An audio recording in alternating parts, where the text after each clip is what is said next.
too ain't bad.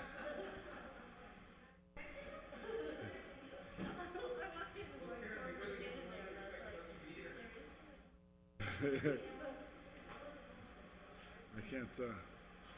So, Anthony, are you excited that the primary is not today because you have more time, or disappointed that it's not today? Preliminary, yes. I know.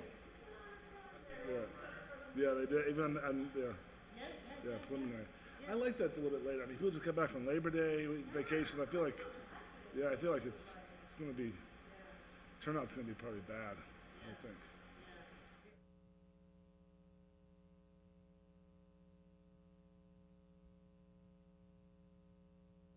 What the what? Oh.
Yeah. Yeah. Oh, the next door. The old, the old fire police station.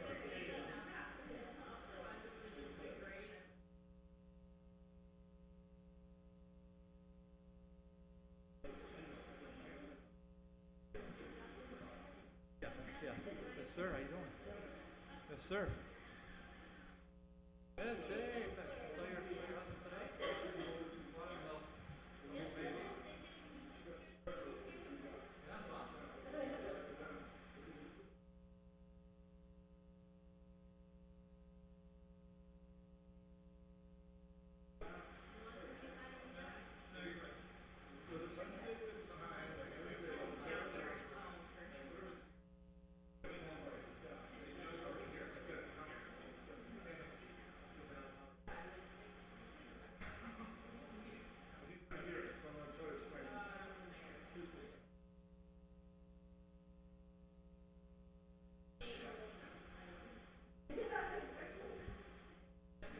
How's it going? So they're going to do the paperwork, I'm assuming that we're going to do the we're going to be here. So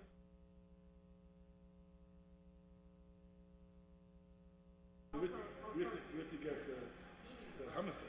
We'll throw on the Senate. exactly. I'm calling JB. I'm bringing this to you in person. Move it. But now we know. Now I was saying, so the 2 years, the 3 years on city council, or 4 years, and then my first term, we didn't have any person. So now we know. There you go. There's number. So this try to look at the silver lining. Right? 7, and Kevin's definitely coming. So, They're pretty. Bring the bills to the Senate in mid-July. And Philip.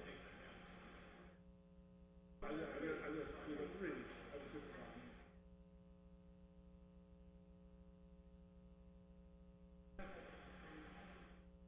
I feel like in some ways we're like the victim of the Senate council. I think that's true. I'm sure, who knows what understanding Christine will. Yeah.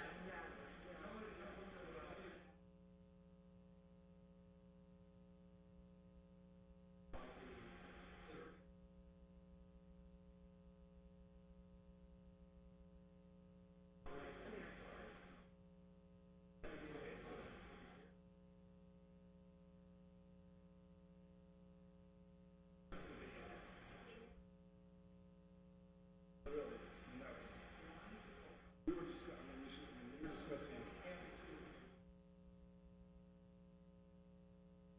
Listen to submit it first. And then the Senate side. We're talking about that.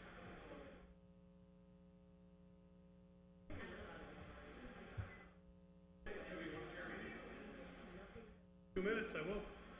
How about 1 minute? But if I do it, all these questions go down. Are you ready? I can count real quick.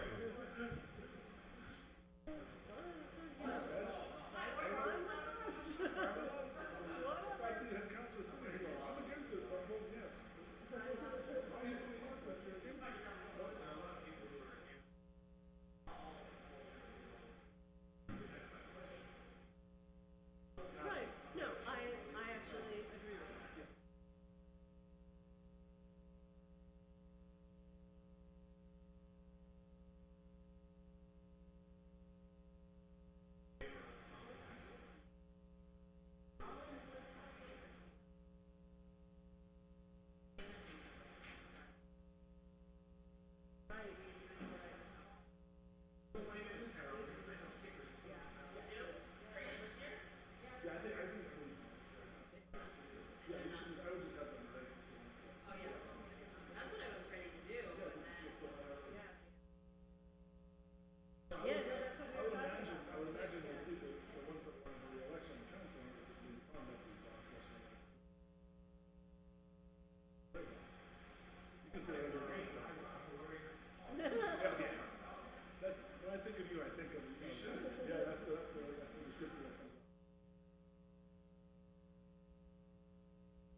How many votes for an amendment?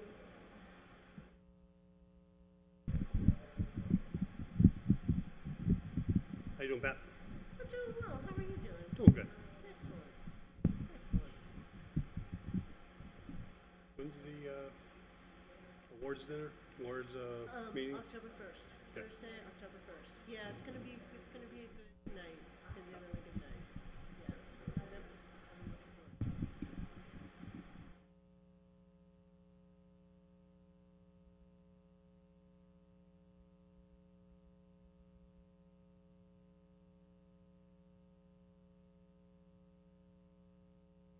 Tom McGee back there.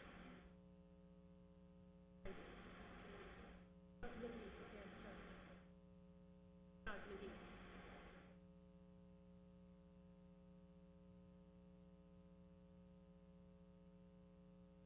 What are they doing tomorrow?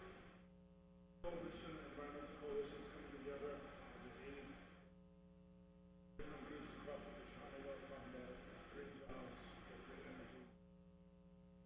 It's interesting because some of them are against pipelines, some aren't against pipeline. Most of the groups are for more solar, to be able to solar. Projects go forward. Something that was brought in today saying he wants to raise the cap. So, I'm late, I'm sorry.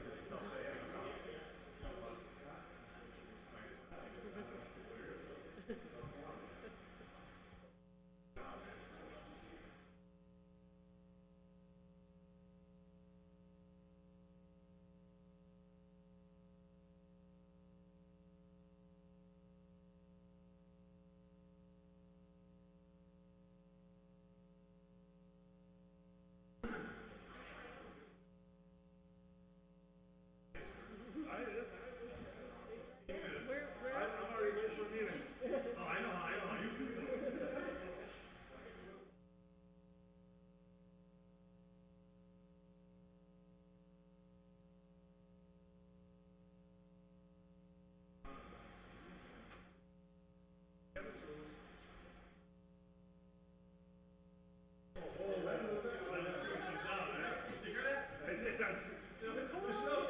The shell's just up here.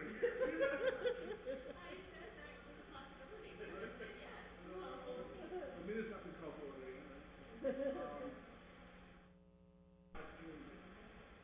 I think wherever you are on the actual issue, it is important to, I think, that get some of these issues done, because we've been talking about 4-year term for how long.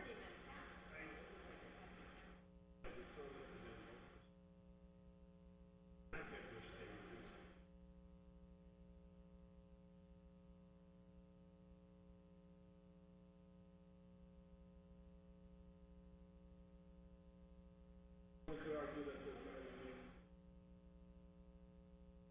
And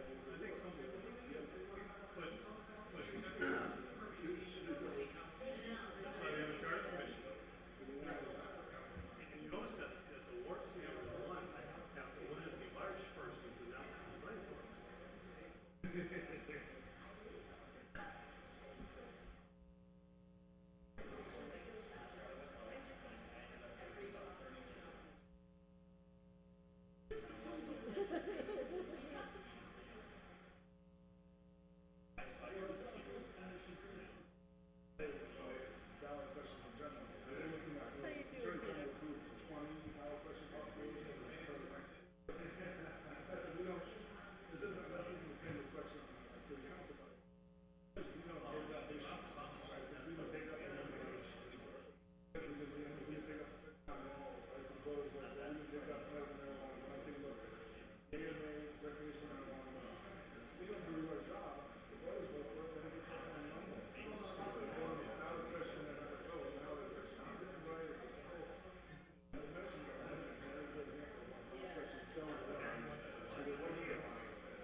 blame us that we didn't get it done. Even though you decided to do it in July.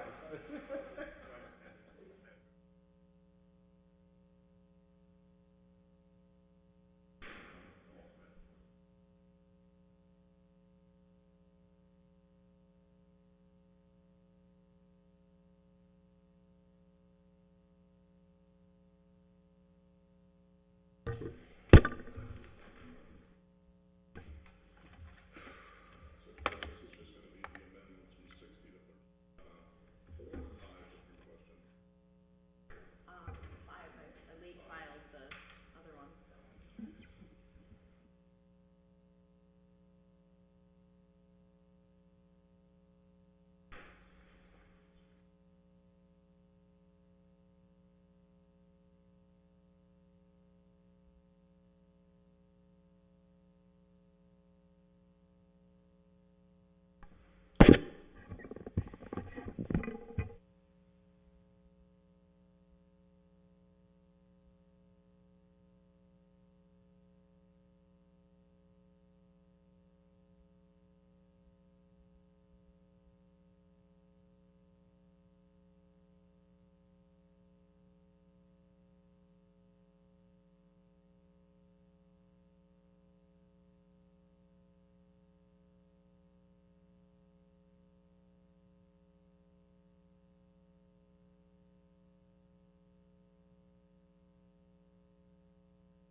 I'd like to call this special city council session of September 8th to order. I'll record those members present. Councilor McGee is present, Councilor Bresnahan is present, Councilor Tallman is present, Councilor Soto is present, Councilor Leahy is absent, Councilor Alexander is present, Councilor Graney is absent, Councilor LeBron Martinez is present, Councilor McGivern is present, Councilor Lisi is absent, Councilor Bartley is present, Councilor Bacon is present, Councilor Shatnoff is present, Councilor Valentin is absent, Councilor Jordan is present. All rise for the Pledge of Allegiance, please. I pledge allegiance to the flag of the United States of America and to the republic for which it stands, one nation, under God, indivisible, with liberty and justice for all. God bless America. And the city of Holyoke. And the city council. Thank you. Councilors, we have two packages of things for your consideration this evening. The mayor has called upon us to have a special meeting this evening to consider both items, two of which are packages regarding, again, these special acts that have been passed by this council and adopted by the mayor and sent to the state legislature for their consideration and approval.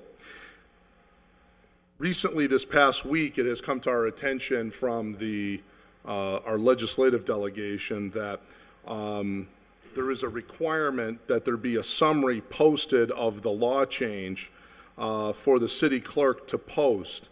Generally, the law is that it requires 60 days. However, this is legally amenable to 35 days prior to the election.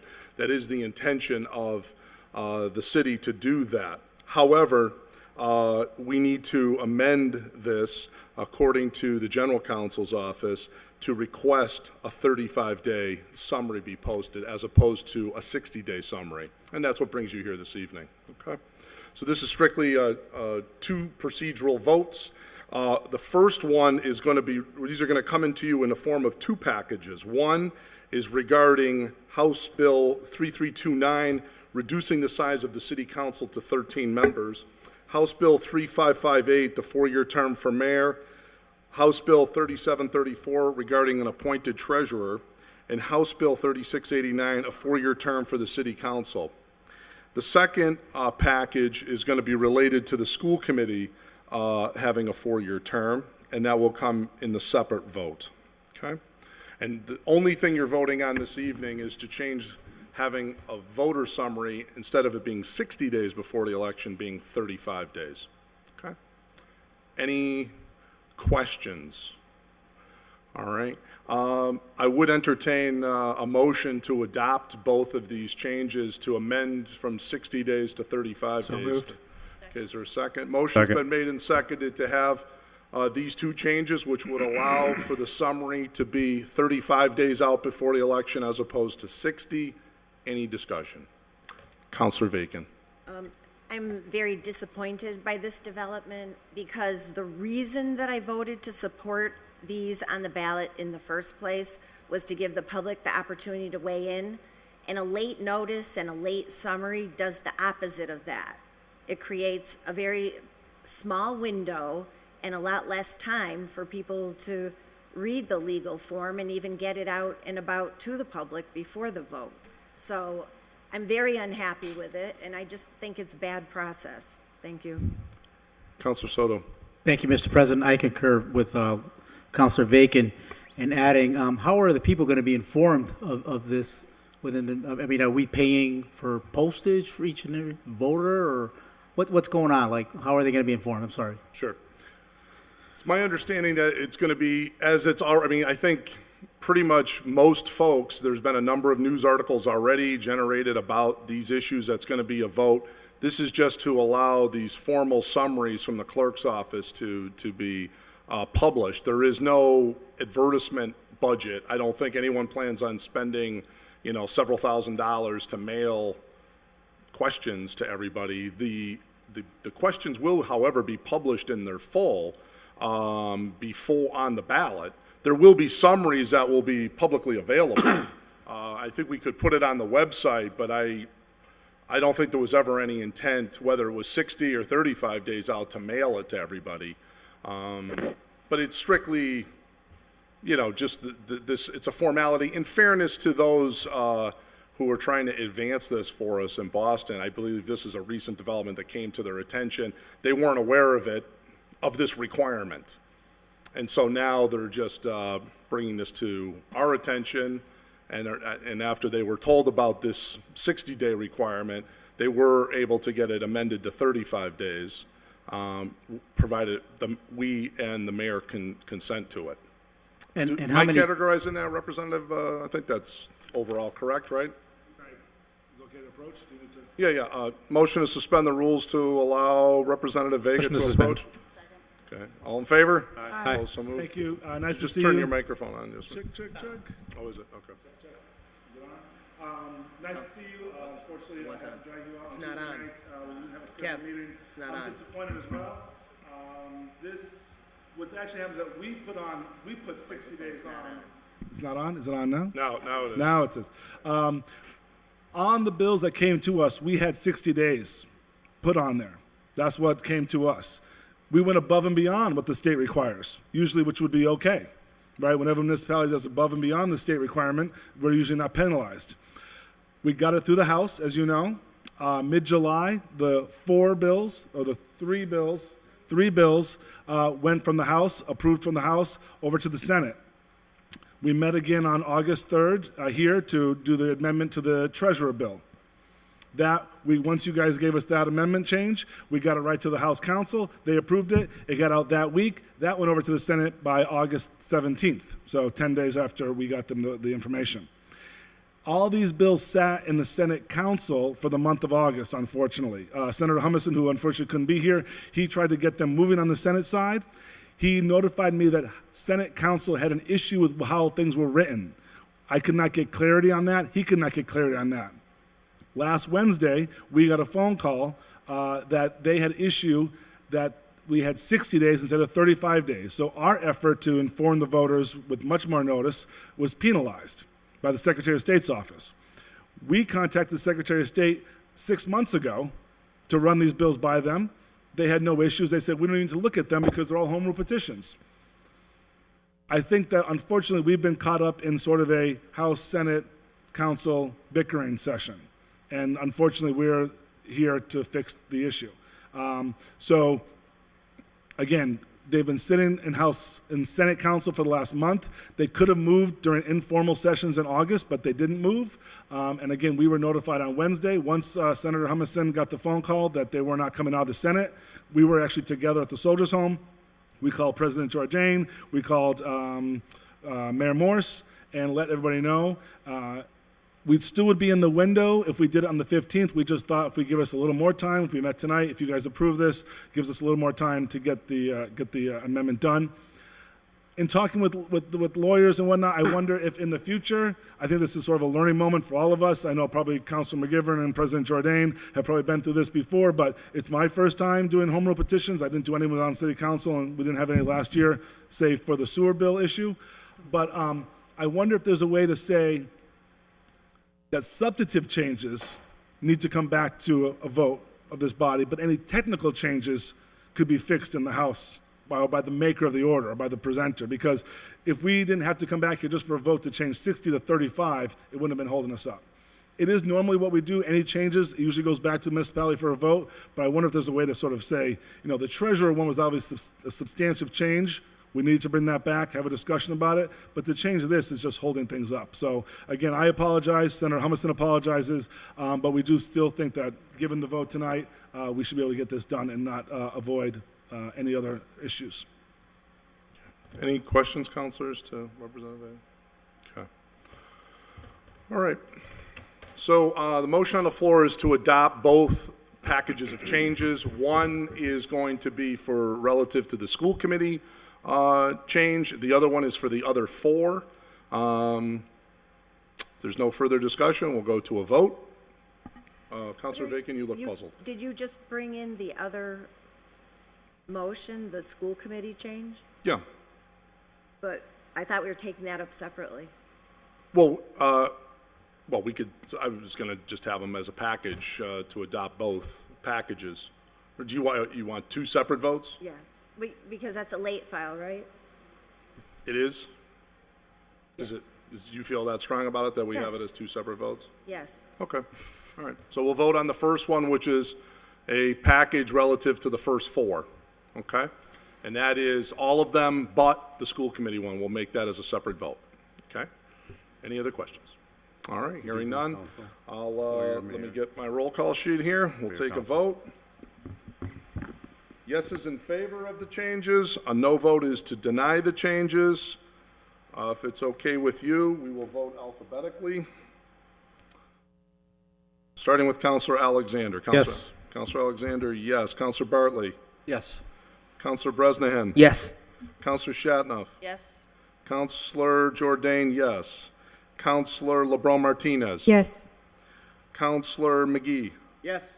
Councilor McGivern. No. Councilor Soto. Yes.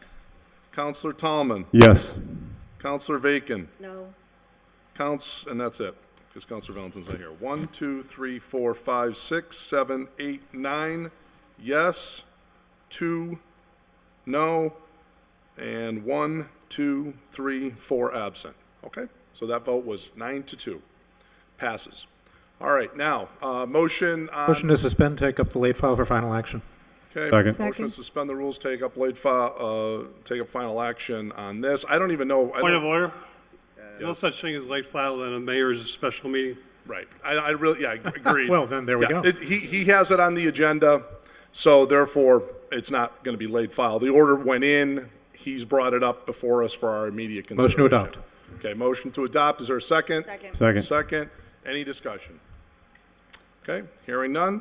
I'll call your name. A yes vote is to adopt that change. A no vote is to deny that change. Councilor Alexander. Yes. Bartley. Yes. Bresnahan. Yes. Shatnoff. Yes. Jourdain, yes. LeBron Martinez. Yes. McGee. Yes. McGivern. No.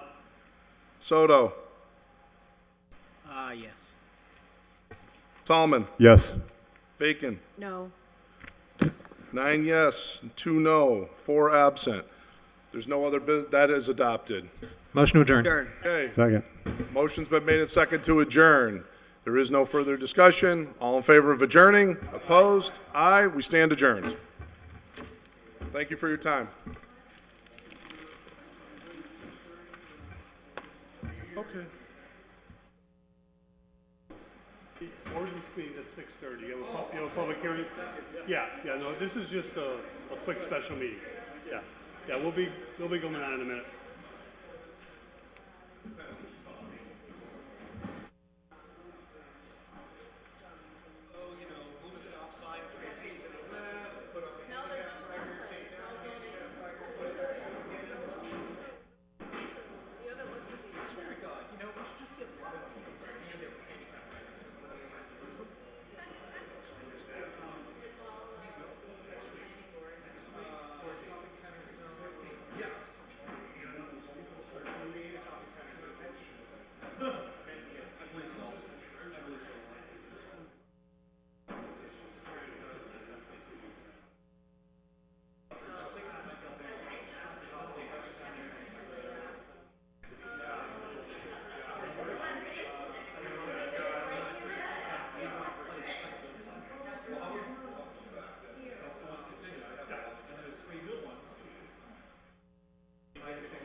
I don't like doing that. I'm trying to get something in for next Tuesday.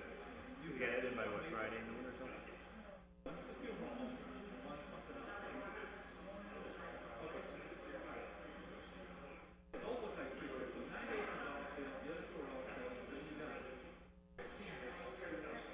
I'd like to have the board counselors sign on with me though, so I want to clear it all through them before I do something, you know? Oh, sure. I'm at large. It's just, a couple of people brought up a couple of things. One of the things was with the trees on somebody's property, but they got wires going through it, like G&E lines. Yeah. The G&E, you think, go on there and fill it? Is it affecting the wires are missing? Well, no, yeah, say they're entwined around the wire, and they're in the guy's lap. So they're going behind it. Yeah. Yeah. They might have a favorite, but usually if it's on the street, the G&E covers, or they have asphalt or something on it. Right.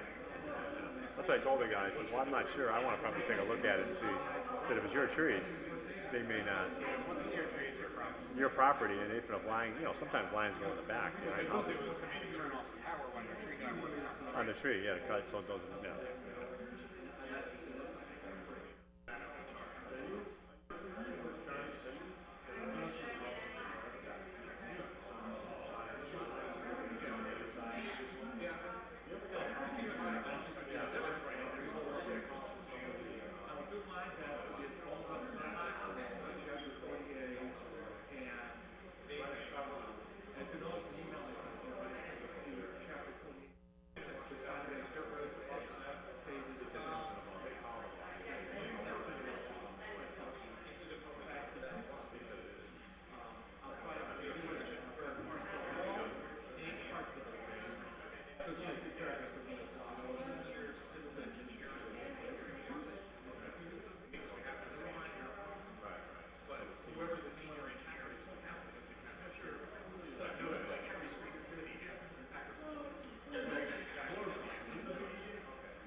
I'm doing good. How are you? Yeah.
Send them.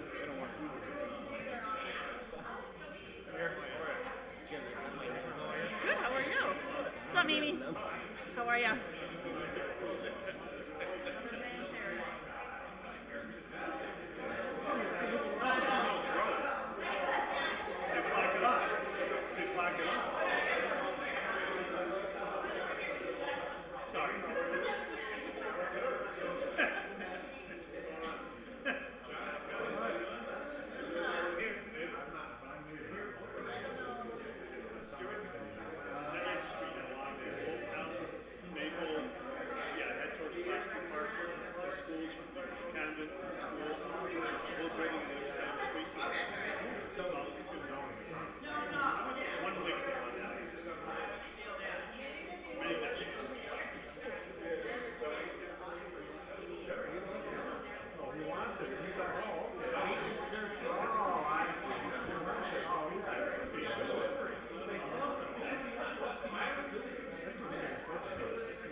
Linda, we're not.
Although they had to do that when the water main broke. Remember that? Must have some traffic that day. I was at my end.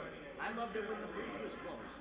I loved the bridge. That's what I remember that, yeah. When that bridge was closed, people couldn't go. But we got 54-foot trailers down there trying to Where they coming from? get on the 91, going down to Main. So they're coming from Springfield, or they're coming from North or south? They're getting right out there and they're coming right there. Westfield. Because it's a truck, yeah. So That's the only place I go. our street has no signs. The only other place they could go was if they went down Northampton Street and down South Street. Or went down Wayne's Farms Road and then come back. So this is like church. Oh, absolutely. And it's all day, all night. Can't get So is that for the new place down there? I believe it's because of The new place the on new Main? place down by Springdale. Springdale. And the compost place is taking more. I'm sorry, yeah. How about Sullivan? Sullivan's got a place there. Sullivan Steel's got a place there now. Oh, they are? It's huge. Everybody does. Oh yeah, they just built it like 2 years ago. Oh, yeah. So the traffic's insane. So Oh, okay. it's going to be proposed next week. President's going to do it. Well, sure, yeah, so they go during the day. Oh, I don't care if I can do it during the Nothing day. they did, yeah. But I shouldn't be up at 3 o'clock in the morning. So the tractor trailer truck hauling cars down to Marquette. Oh, yeah. Oh, right. Oh, that's crazy. That's crazy. So it'd be like 8 in the morning till like 5, 8 at night till 4 in the morning. Every time. Well, I have to go through the spinning. Obviously, I stand on the street every day directing traffic. How you doing? And I see that everybody else is the same. This is no trucks. No truck. No truck guy. There's got to be an ordinance on it. Okay, sorry. Good luck with tonight, and we'll follow this up. Well, this will probably be for us next week at our council meeting. And I don't think, well, it'll probably continue. This is no simple. No. With the people that. Those 2 days? You don't know. Is it the people that don't know? The property. Those for the Christmas.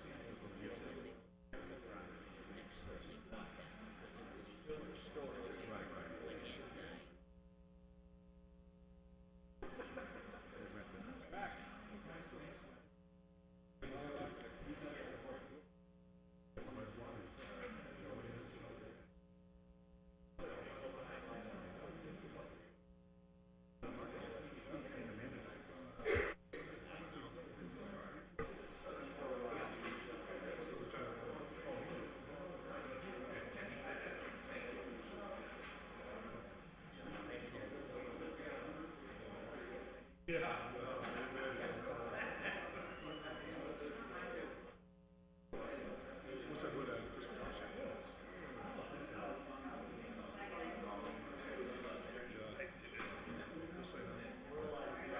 I wanted to say hi, Kevin Jordan. How you doing? Good to see you. You still with? You're still plugging away from all that?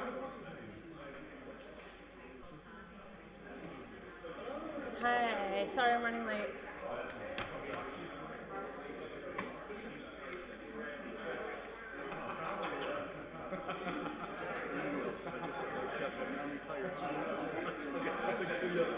I did not try to blow your eyes.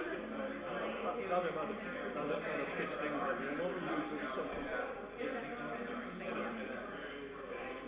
Okay.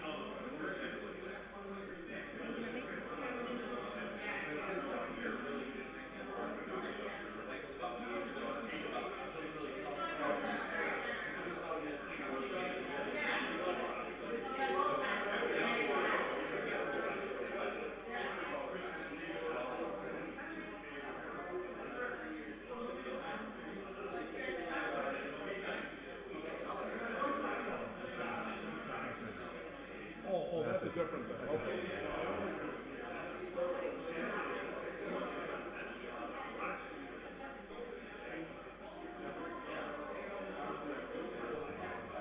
Spoken to a last number of things before we vote on this. I'd be interested to know, because you guys are doing a good job, and we don't want anybody moving away into.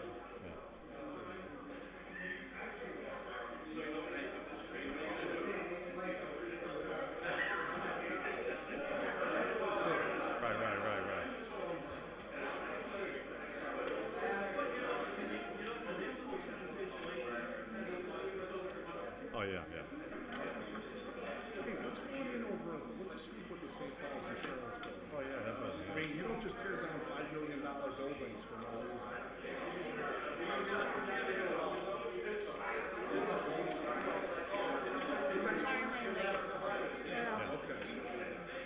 We had the milling around to do about who to go first anyway. All right, I'm going to call this meeting to order. Okay, I'm just going to make sure where my papers are. Sorry I'm late. Sorry I'm late.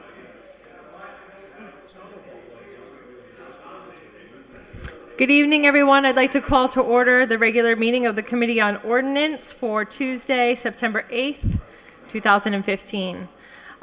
We are going to begin with a joint public hearing of the Ordinance Committee, which represents the City Council, and the Planning Board, which is an independent committee. There are a number of items that we'll be dealing with as a joint public hearing, but keep in mind that it's not a joint body. We make independent decisions, and so it's really a courtesy to the applicant and to the citizens that they only have to come forward on at one meeting on a particular issue that they're interested in, as opposed to going to a city council meeting and a separate planning board meeting. So I'd just like to make that distinction clear. The members of the ordinance committee of the city council are sitting in front of me. I'm the chair, Rebecca Lisi. And then beginning at my left, we have City Councilor David Bartley representing Ward 3, City Councilor Gordon Alexander representing Ward 7, City Councilor Linda Vacan representing Ward 5, and City Councilor Jennifer Shatanoff representing the city at large. We also have Councilor Joe McGivern at large joining us this evening, as well as members of the planning staff. I will turn the mic over to Ms. Panich, who can introduce the planning board members. Good evening, and for the planning board we have John Kelly, Christian LaChapelle, Harry Montalvo, Eileen Reagan, and of course me. And at this point, I would entertain a motion to reopen the hearing of the planning board to consider zone change petitions with respect to amending our shopping center zones and creating a shopping center zoning for large districts. Do I hear a motion? So moved. Second. All in favor? Aye. Motion to And- reopen the ordinance committee public hearing on same issue. The motion has been made and seconded to take up item number 2, that the city create a shopping center zoning district designed for large-scale districts, but not including, not limited to Kmart Plaza, King Street, South Street Plaza, etc. All in favor? Aye. So moved. And so I believe the last time we got together, the planning department and Marcos Marrero in particular presented us with a plan for how we could restructure the shopping center district so that it would be appealing to multiple current users of the various properties at the Ingleside and Mall area, because there seems to be a hodgepodge of zones that are close but differ in slight ways, and we thought that this would be a good opportunity to create a more contiguous and continuous retail zone in the city, so that it would help to make development easier in that area and help developers from outside the city understand and target their developments for something that we've designated as commercial development in the city. I think one of the large questions that came up at the last meeting was what are the trade-offs and what are the benefits to the current property owners? And I believe that we called in a number of property owners from that area to speak to what they see as some of the benefits of creating a contiguous shopping center zone with the different design standards and dimensional features that have been laid out in the revamping of the ordinance. So perhaps we could start with a brief overview from Marcos and then proceed over to hearing public comment from the guests that the planning department invited in to speak on this matter. Sure. So that was a very good summary. The ordinance intends to adjust the realities of the large commercial properties in the Ingleside area to modern realities and modern economics, and particularly creating a standardized zone so that you don't have a series of properties that are each facing different regulatory environments to do the same type of development. That's just, it's not fair and it's not efficient. Retail has seen changing conditions over the past years, and we'll continue to see that from a landscape where people are shopping more and more online. More efficient inventory delivery means less need for space for inventory, and a need for property owners and property managers to seek new types of tenants to fill space. So this is a proactive way of making sure that our main retail corridor in Ingleside maintains its vibrancy and tenancy into the future. We have other properties that would be complementing its retail, or some of the properties would be complementing its retail with hotels, for example, but there are height restrictions.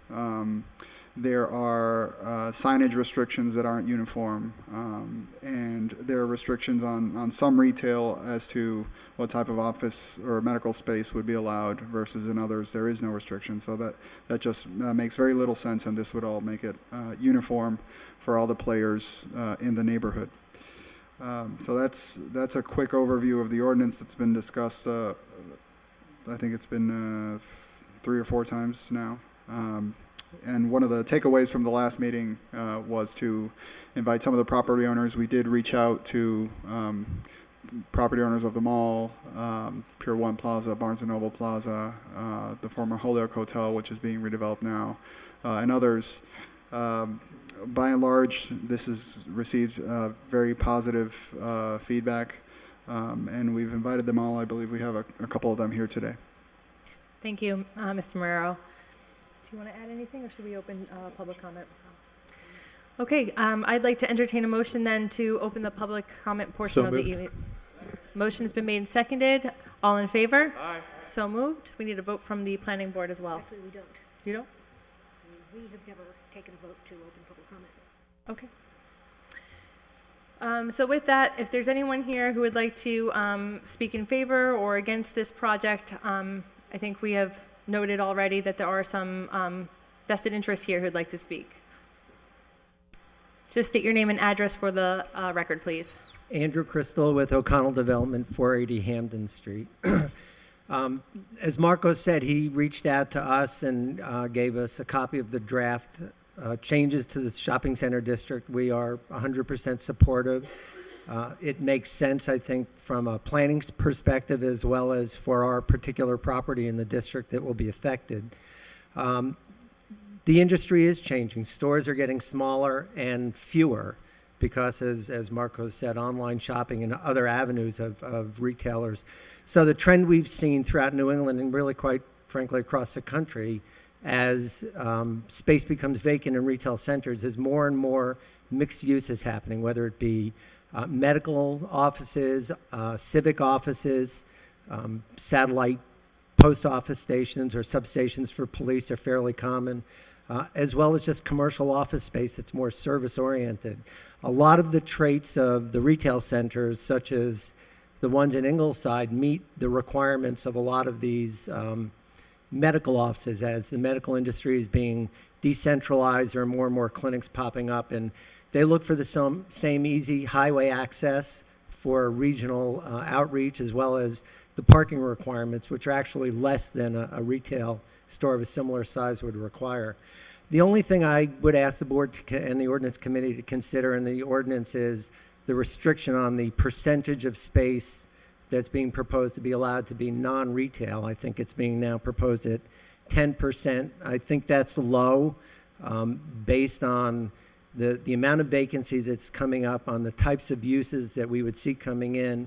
And really, if there were up to, say, 30% of space that was non-retail, the character of a center would still remain retail. A lot of what we're seeing in trends in the industry is the the millennial generation, which really likes village centers and lifestyle centers and mixed-use centers where they can do shopping, eating, as well as other errands that would be satisfied by allowing more medical and office space within those centers. So we think it's a great improvement. It certainly simplifies things for us and other developers coming into that area, knowing what's expected, what's allowed right up front. Thank you. Is there anyone else who'd like to speak? Thank you. Bill Rogalski, 71 Apricot Hill Lane, West Springfield, Mass. Here representing Pyramid Management Group. Not much more I can say other than what Andrew already said. Certainly we're very pleased with the planning department to let us be involved as in part of this process. But the key term that Andrew used is going forward is mixed use. You lose a box, there's nobody there to backfill it. So all of a sudden now we're breaking up boxes, whether it's services, whether it's restaurants, entertainment, the retail landscape, and we still call it retail because essentially at the end of the day, that's what it is changing. And I think this allows us flexibility. It allows us a forum to go back and not to piecemeal it and have to, we have to do one thing for this parcel, but we have to do something else for this parcel, and it streamlines the process. So I think, all in all, we've looked at it. We've got it in for an internal legal review, so I haven't gotten that back from our attorneys yet. But I mean, the initial feedback was very positive, and I think it's just the time is right to do it, especially if you want to stay competitive, as a city, to stay competitive in this marketplace. Thank you. Thank you. Anyone else wish to speak tonight on this item? I'd like to speak in favor. My name is James Lavelle. I live at 244 Lower Westfield Road in Holyoke, and I think it's a fine job that Marcos has done, but I would like to have, if it's possible, and I know that we're talking about mixed use there for retail and others, is if that land that we're talking about, mostly out in Ingleside, there's, for years and years, I've been there for 30 years now, there's a big water problem out there with streams that go this way and that way and under this and over that. I would hope that the planning board or the Conservation Commission could look at some of the overlay plans that the Commonwealth of Massachusetts has for the use of, streams and waterways that crisscross through those properties over there. It's making it a very limited use. There's a lot of acreage there. If you could, I like to impose what I call the Disney theory. Disney was built in a swamp, and it's still being expanded in a swamp. And when they say you can't build here because there's water there, well, why did Walt Disney figure out how to do it and did a pretty good job of it? Why can't we in Massachusetts do the same? Thank you. I am for the change. Thank you. Thank you. And I'll ask again if there's anyone else who would like to speak in favor or against the proposal this evening. Hearing none, I'd like to see if there's questions from either the Ordinance Committee or the Planning Board. Councilor Bacon. For the business folks that are here that have had a chance to look over this zoning proposal, and I just wish to share with you the concerns that I have from it from a matter of law and zoning, given that I've been involved in many of these in my short stay on the city council. And that is that we're in a situation now where we have one parcel that is zoned this same zoning. I'm not against creating zoning districts, and I'm not against changing the zones that we have. And over the years that I've been on the council, people have come in under whatever their zoning is, and there have been changes made to accommodate within the zone. So what's leaving me puzzled about this is if we have issues of height, type, and size, why can't we just amend the current zones which people are saying are pretty similar anyway. So that's part of what I'm caught up in here. The other thing is we have what I have come to understand, although the spot zoning definition seems to be a bit of a moving target recently, if we have one property with one zone, I have had many conversations by people who know more than I do on the topic saying that that is the definition of spot zoning. Whatever we're creating here, if we want to make it something new and different, then I think we should name it something new and different. Because when I see something come through requesting a text change in a zone, and then the next thing I see coming through is a brand new zone, it just raises questions in my mind. Because all the other projects that have come forth to us have worked within the zoning that they have.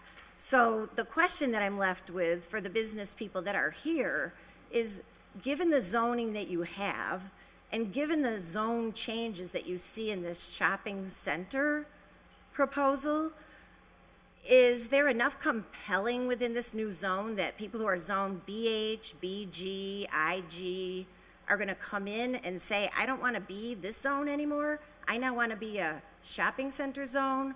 Or would you more likely come in, keep the zone you have, which from my reading is generally more broad, allows you to do more if you are in those zones, and try to work with the zone you have. So that's my question for the business people that are here. Would you, if this is passed, actually come in and seek to change your current zoning to SC based on your reading of this draft?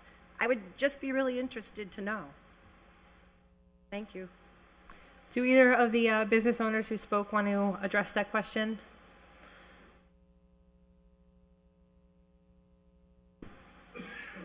As far as my read of it, it looked like everything that was allowed in all of the various business zones is allowed in this zone. So as far as I can see, other than the restrictions on office and retail, it doesn't limit any of the properties. So we certainly would come in and be supportive of having the zoning change for the district our property's in.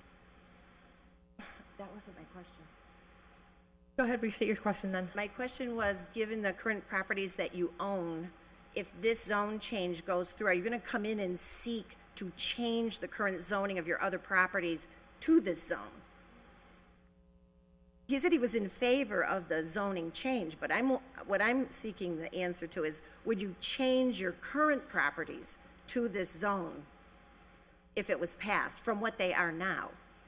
If I'm understanding, the area where this is being proposed, if it's changed to the text or something similar to what's been proposed to you, yes, we would come in and request to be changed to that new language, that new zoning district.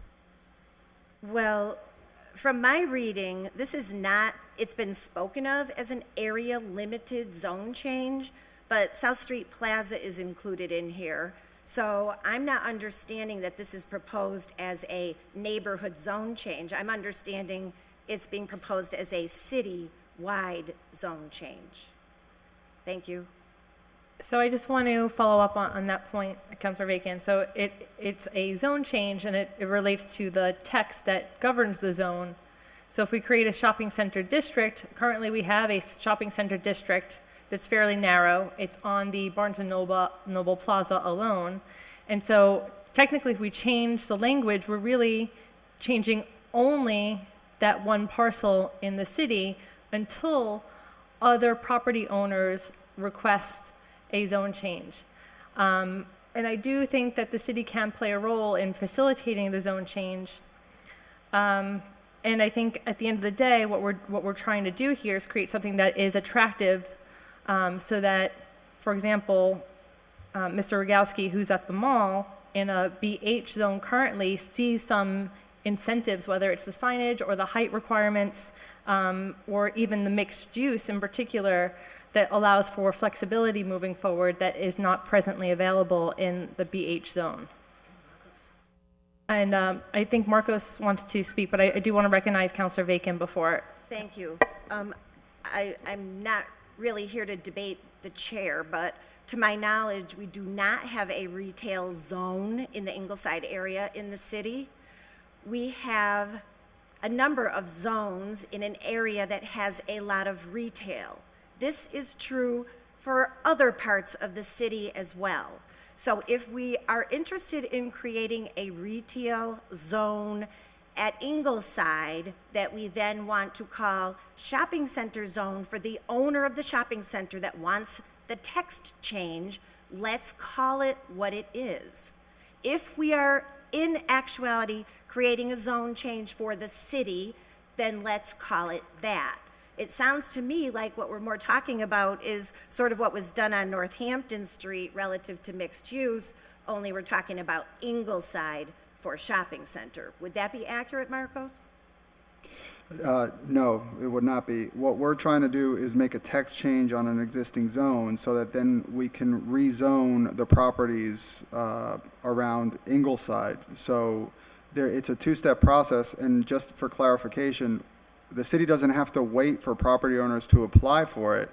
Certainly, it would be much easier and the good practice to have buy-in from the property owner, but this is one step in a two-step process that gets executed at the same time. It is changing the text of what defines a shopping center, and at the same time approving the change of the properties towards the SC. Any city councilor can file that order. That doesn't have to come from the property owner. So it's not an overlay district like Northampton Street.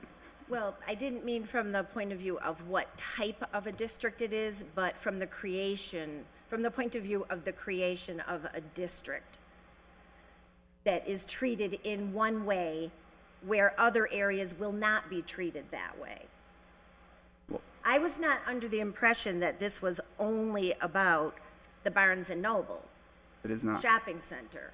I mean, I know that's how it started out, but that is, in fact, if this was passed, the only plaza that will be affected by this zone change at this time, correct? If the council acted on nothing else, it would only be towards Barnes and Noble Plaza, but as we've discussed here at length, that's not the intent of what we're doing here, and what I've told the council is, if that's a concern, then you can hold on to actually voting on anything until another order is filed, making changes to the actual zones of every other property. The intent is to have all the properties rezoned into this new SC. Right, but if we look back in history, when that original zone was created, before my time, when that shopping center zone was created, the hope was that when that zone was created, the other property owners would be lining up and embracing that zone for many of the same reasons that we're sitting here talking about now.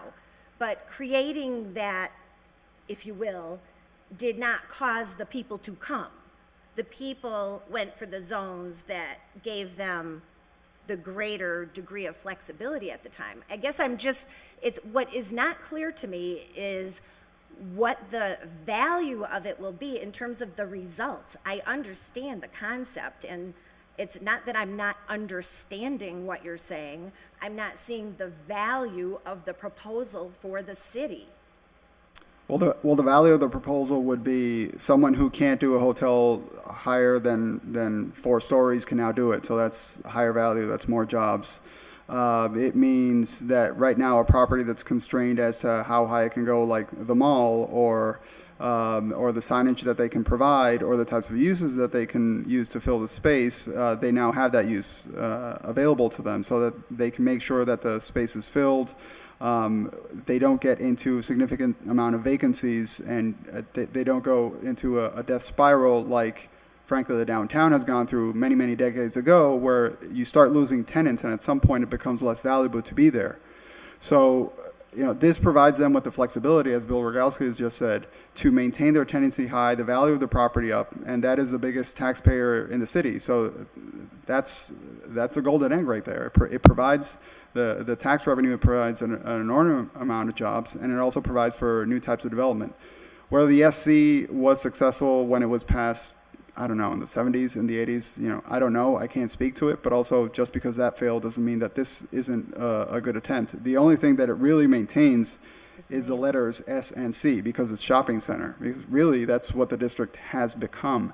But this is not an attempt to recreate what the SC was trying to do, which was create one unique zone for all types of shopping centers throughout the city at different scales. This is very specifically to provide for the large shopping center district that is Pier 1 Plaza, Barnes & Noble Plaza, the former Holyoke Hotel, the mall. Those are very large retail attractors off of Highway 91. And so we have to make sure, with all the benefits that it provides in terms of jobs and taxes to the city, that we stay ahead of the game. And that's what we're trying to do.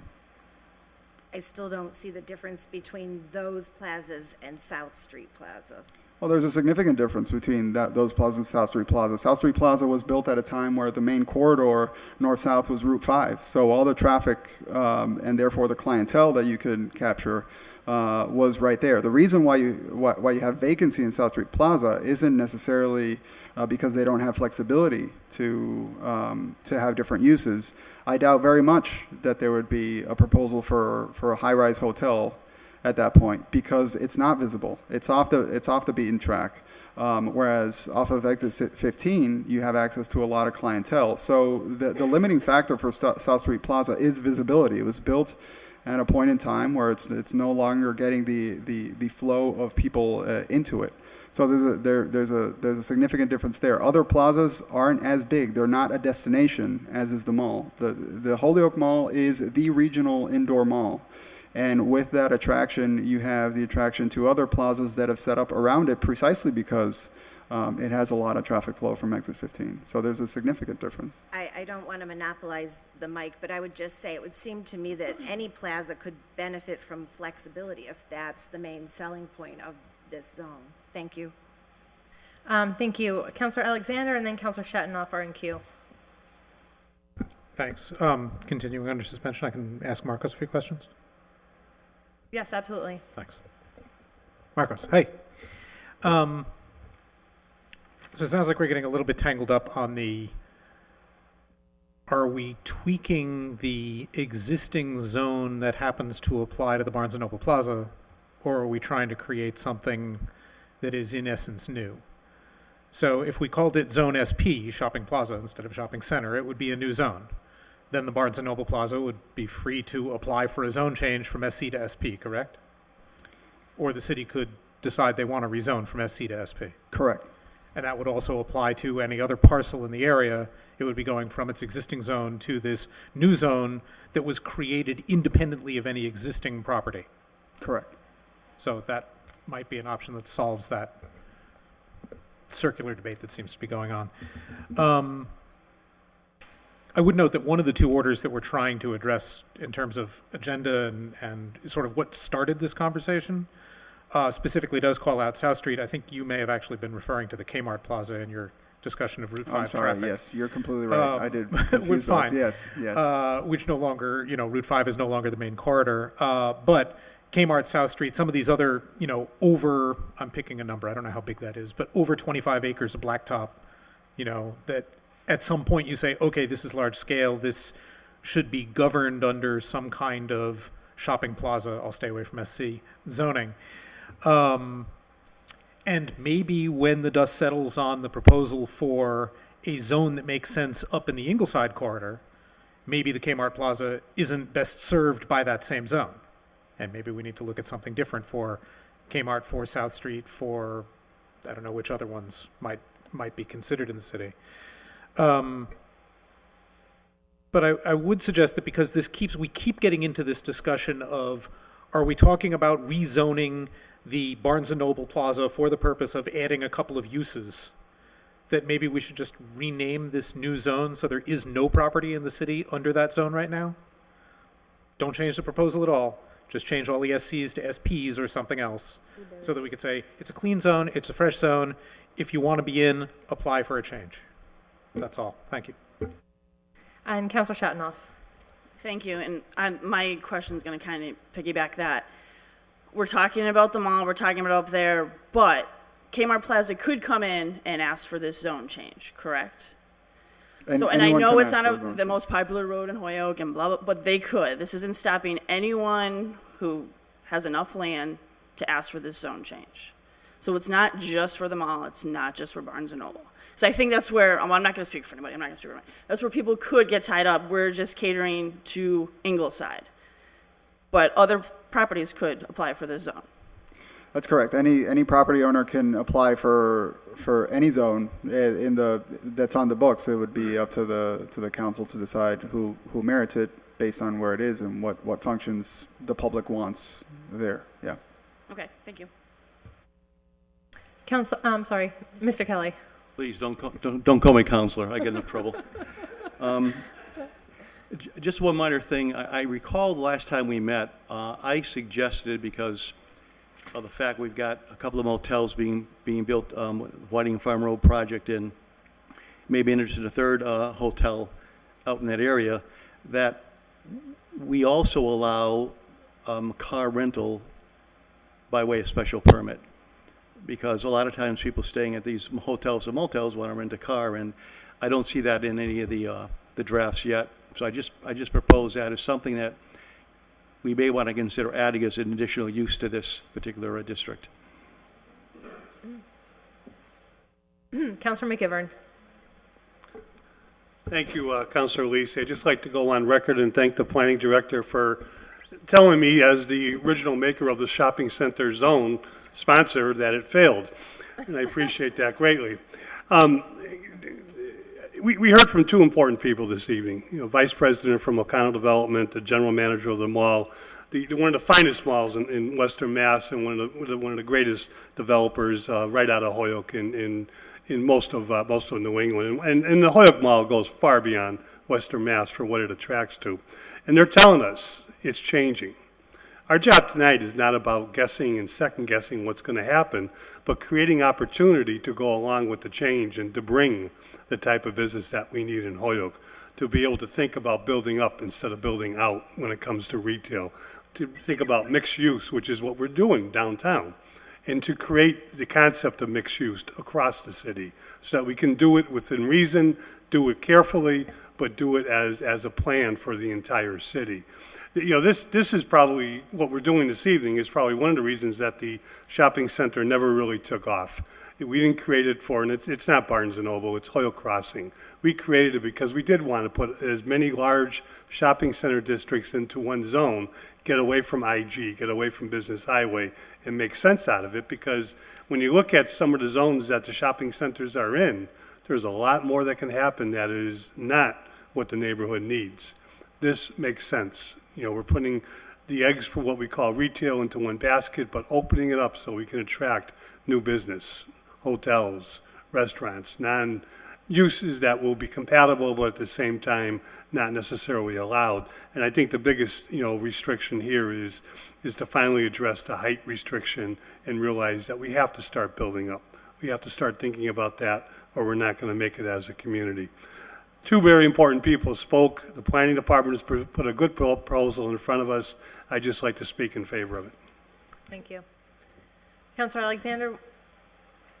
Thanks. Quick question, Jeff.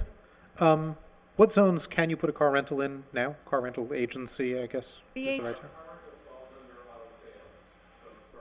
It's wherever auto sales would be allowed. It's BH alone. Gotcha. So we could carve that out as a separate use. Car rentals only in BH? I'm pretty sure that's what. No, I think it falls under auto sales, I believe. 1 second, please. Sure, this came up at several other meetings.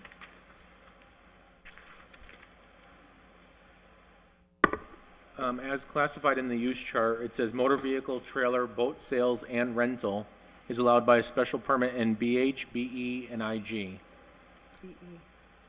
So from a planning perspective, I'm just ricocheting off John's question. From a planning perspective, is there any reason not to create a separate use in the table of uses so that it doesn't get tangled up into boat sales? We certainly could, right. And from a planning perspective, is there any reason not to include that in this proposed shopping area zone? Nothing that I can think of, unless you just have it be, unless you still have it just done by a special permit in the SC zone as well. It's just an issue of adding in a CC to the use chart. but that would open it up for more than just Oh, that's true. car rental Right, agencies. so just singling out that specific use, correct, yeah. We'd have to add a separate line. Thank you. Yep. Any further questions then? The last thing I'd like to point out is that while the issue before us is this shopping plaza, shopping center district that's looking to expand some of the uses to make a more even playing field across mixed use and commercial retail in the Ingleside area. The other side of the coin that's been filed, which we see further down the agenda, is to begin to then limit some of the parameters on the business general, business highway, and IG districts, so that we really are carving out distinct uses for these different zones, so that we get, again, more contiguous and continuous zoning, something that's more predictable and easy to identify for developers, and then also where we're going to see some of these other districts, making sure that they have, again, the design features and dimensional features for zones that may be abutting neighborhoods more frequently than what we would see in the Ingleside area specifically. Any other comments, public comment? Councilor Bacon. Can you speak into the microphone? Can we get input from legal? I would like to ask a question. Sure. Of council. So I'd like to entertain then a motion to suspend the necessary rules and allow legal to approach. Second. Motion has been made and seconded. All in favor? Aye. Aye. So moved.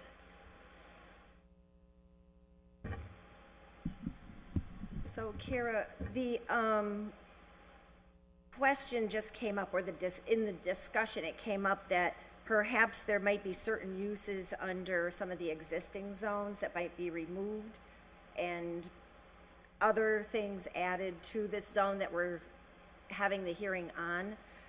So if that did happen, if we made complementary or collaborative changes to the other zones, for folks that are already zoned under, say, BG, BH, and IG, would any changes made at a date certain cause the use of people currently zoned under the current zoning laws? Would those be moot then? And so anybody under these other zones would be bound to the changes made?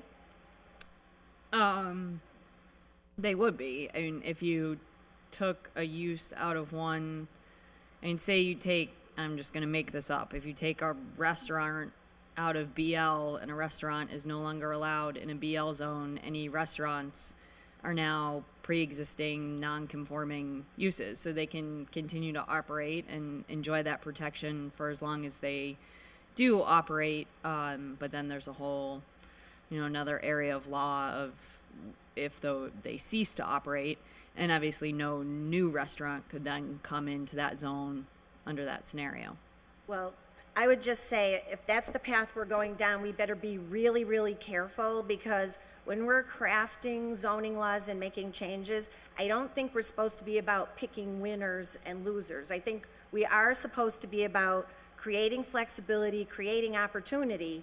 But I would just say, if we're going to start taking things out of a zone that's more flexible, then I think we're going down a different path than simply creating a new zone and setting up more opportunity. So I just think we need to be very careful on that path. Thank you. Thank you, Kara. And I just want to state again, what I heard Kara say was that existing businesses would not be made to conform with any changes until they cease to own or operate that business. So if we did begin to restrict certain zones, the current business owners in those newly restricted zones would not be affected until they wanted to sell their property or business to a new owner. So are there any other comments that you'd like to make? Councilor Alexander. Still under suspension. Kara, could you just clarify that one point? An existing business that is a functioning business, that became pre-existing non-conforming because of a zone change, could sell as long as the business is still operating. They can sell to a new owner. This is not special permit that expires with transfer of ownership. So as long as that business is operating, it has to go fallow for what? Multiple years. It's 2 years. 2 years. Right, it's the use. Of the use having ceased. Correct. Not because of a change of ownership. Correct. Okay, so as long as a business is running, the business continue to run. Right, it's the use, not the ownership. Okay, or thank you. anything So like that. really, if we were to, and I realize this is a separate discussion, and we're going to address this separately under different orders on the agenda, but if we were to start considering eliminating certain uses from certain zones, it'd be really about what do we want that zone to look like in terms of its long-term evolution into the future to be more appropriate for the surrounding zones and the surrounding uses. Thank you.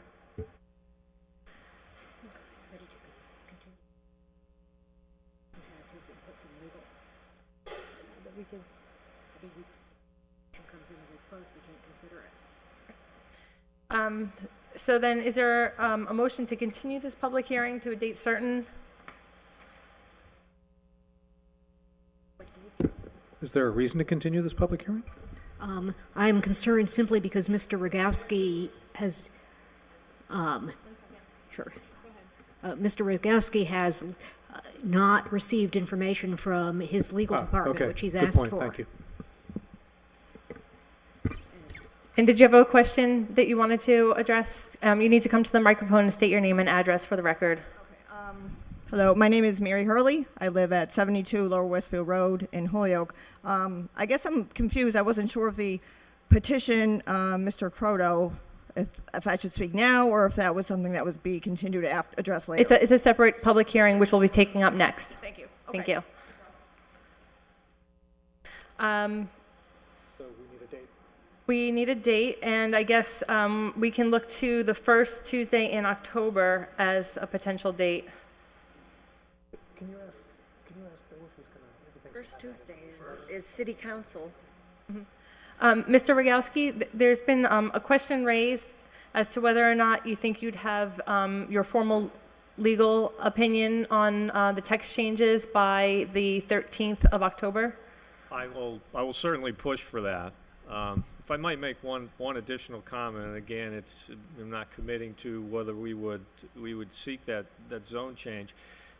Some of the things that we were granted in 1995 when we made the expansion at the mall, we didn't realize after the fact. We assumed that we were grandfathered in on certain things.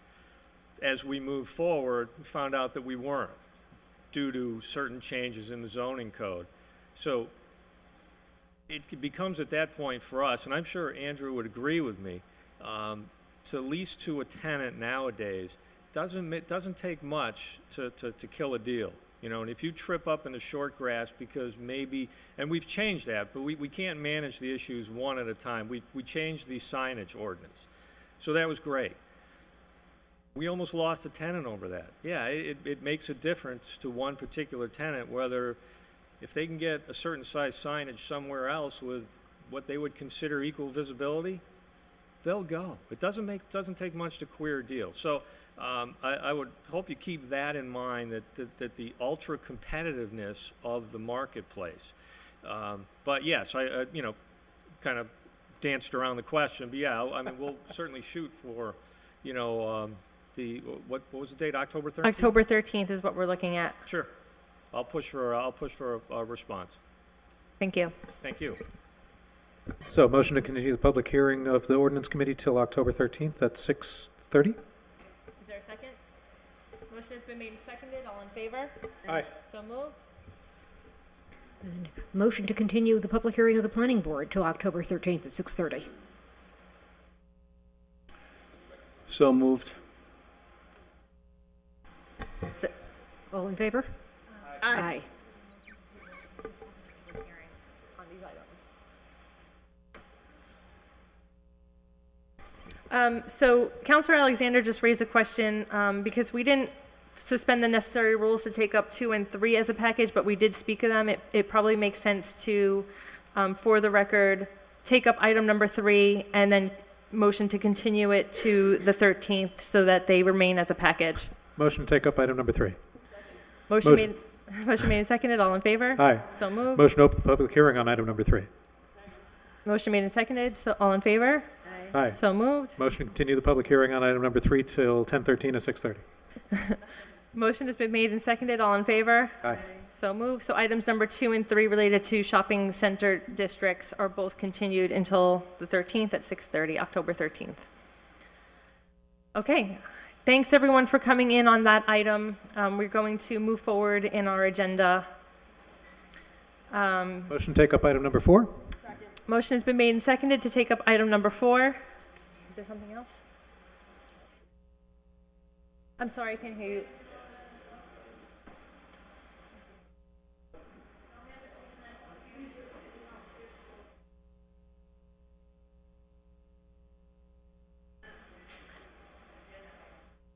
Oh, I think that Ms. Regan is saying that you made an analogous opening of only item number 2 as opposed to 2 and 3, the same as what we did. So.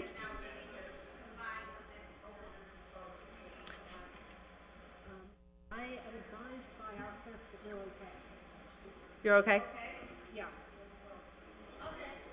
Okay. Yeah. I always defer to Sharon. So the next item on our agenda, there's been a motion made and seconded to take up item number 4, petition of Dennis Croteau of 7983 Lower Westfield Road and changing the zone from BL to BG or IG. All in favor? Aye. So moved. Motion to open the public hearing on item number 4. Motion has been made and seconded to open the public hearing on item number 4. All in favor? Aye. So moved. Thank you. Okay. Motion to open the public hearing on zone change petition from BL to BG and/or IG for 79 and 83 Lower Westfield Road. Dennis Croteau, petitioner. So moved. You have to worry about it. All in favor? Aye. So is the petitioner here? Yes. Great. So Mr. Croteau, state your name and address for the record, and then you can give us an overview of why you're seeking the zone change. Okay. My name is Dennis Croteau. I live at 32 Concord Avenue in Holyoke. I own 2 parcels of land on 79 and 83 Lower Westfield Road. The 79 parcel was formerly the Ingleside Gift House for 25 years. And we had a great run over there, but as all of you know, retail can be tough, and our tax base went up dramatically maybe about 6 years ago. It went up $5,000 in 1 year, so in 3 years we paid $48,000 in property tax. We finally, we appealed it, but we got shot down, and finally, I was really tied up with my mom's care at the time. She was at my house for 5 years, and after my mom passed away, I went to the assessor's office, and they did finally lower the taxes by $5,000, but it was kind of after the fact, and business was tough over there. The last 3 or 4 years, we kept losing money, so, which was sad because we had probably 5 or 6 employees from Holyoke that were there long-term. They were, you know, one of them was my cousin Franny Wilhelmy that was at the Holyoke Creative Art forever. And we missed the store, we missed the customers, you know. But, so moving down the line here, it's been very difficult for me to maintain the properties, having the store be vacant. And I have a tenant next door that's very nice at a lower rent. And I'm here to propose to get a zone change on the property, which is the residential property next to the store, with the proposition of putting in a really high-end hotel there.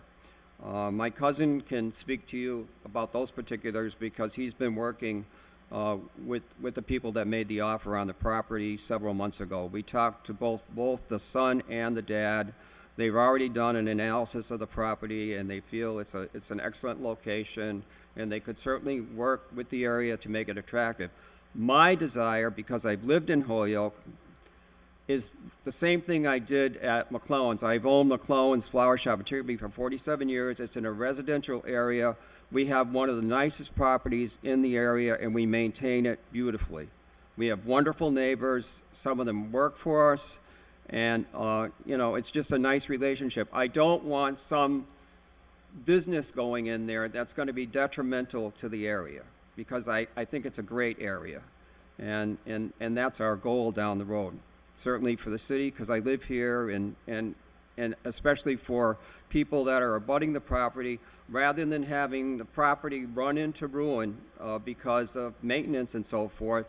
It would certainly benefit the city in terms of the look of the property, and lastly, the revenue, which we all need to survive on. So my cousin John Radner will tell you some particulars about the offer we had and what they had in mind. Thank you. Thank you. John Radner in Forest Ridge Lane in Agawam. We put the property for sale originally through a high-end real estate company. Didn't get any results, so I offered the dentist to try to do a little help. I own some real estate in Springfield, Strip Mall, and a few other things already in Springfield area. And so we put the property for sale, and we got some nibbles, and that little lot that's zoned business would be chased after by the likes of Burger King and people like that, show some interest in that type of thing. That's got a lot of undesirable type features for sure. And we want to do that. Mr. Radner? Yeah. Just because the acoustics in here are terrible, we ask that you speak more clearly into the microphone. That's the problem. There's awful loud. I don't know if you can... There is. Okay. Let's try this. So we have some generic people show up, and everything's a little small, burger joints, stuff like that. And we want to develop the property as a whole, the two lots side by side. I have some pictures with me if somebody not clear that hasn't shopped at Dingo Side Christmas Shop for real. If I pass the photos around a little bit, maybe help clear it up a little bit.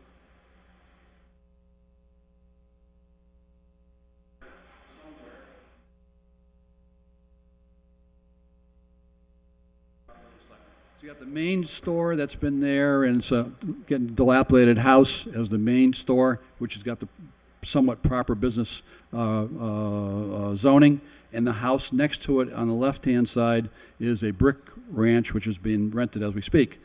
In the back of us, we've got at least 8 or 9 stories for the condominium project behind us, or the high-end ones behind us, and we've got, according to the prospective buyer, they did an analysis. There's enough setback from the street, back from the property line, and the sides, so there's no problem putting the desired 4-story, what he'd like to put in there.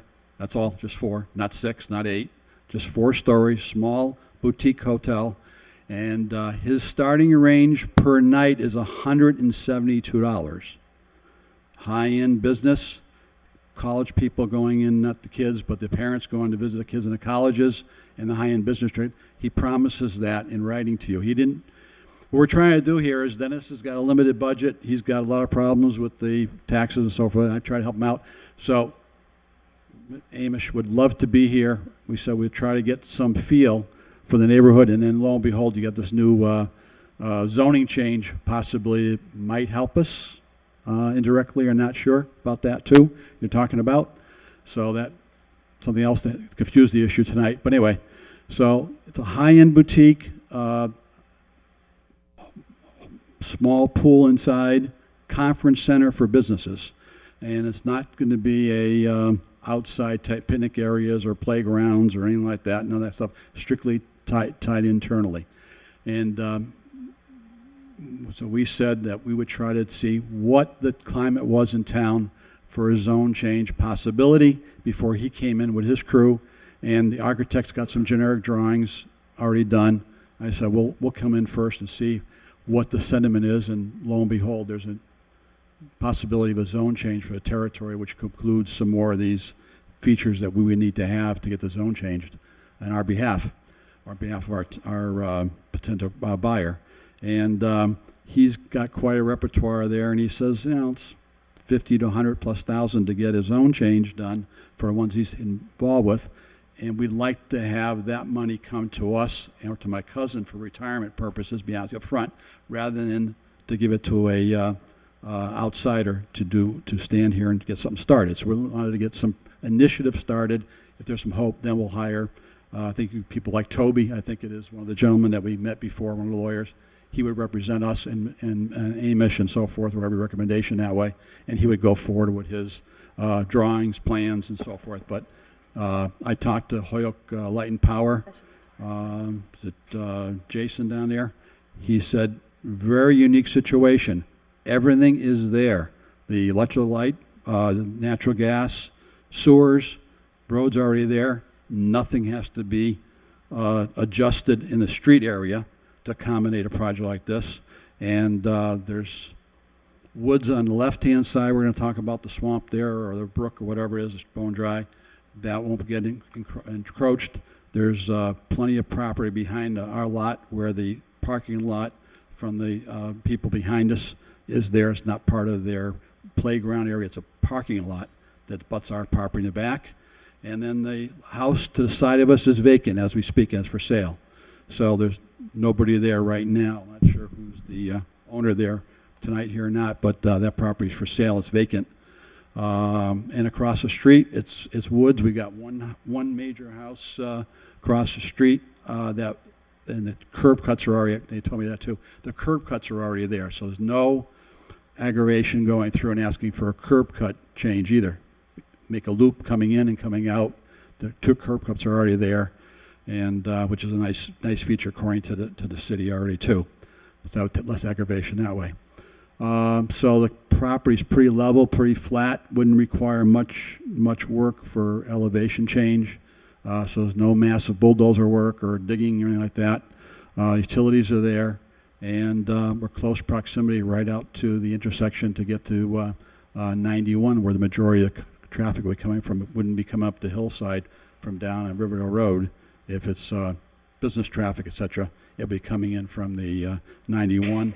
And they love the idea of a mall there because the people that, I should ask them again, they had liked that idea, the people that go to the mall to service the mall tenants, et cetera, for service calls and meetings would love to have a spot that close to the mall. They can walk to it from there. So the mall people were happy with that idea, as well as my cousin's potential buyer for the property. Loved that idea. Get a ready-made customer there for X number of rooms a night associated with the mall. So corresponds with what you're talking about, upgrading the zoning in the area to make it a little bit easier, and that's why I'm here with my cousin to start something to see if there's any viable hope of possibility of getting some zone changes to help us out to get a development started there.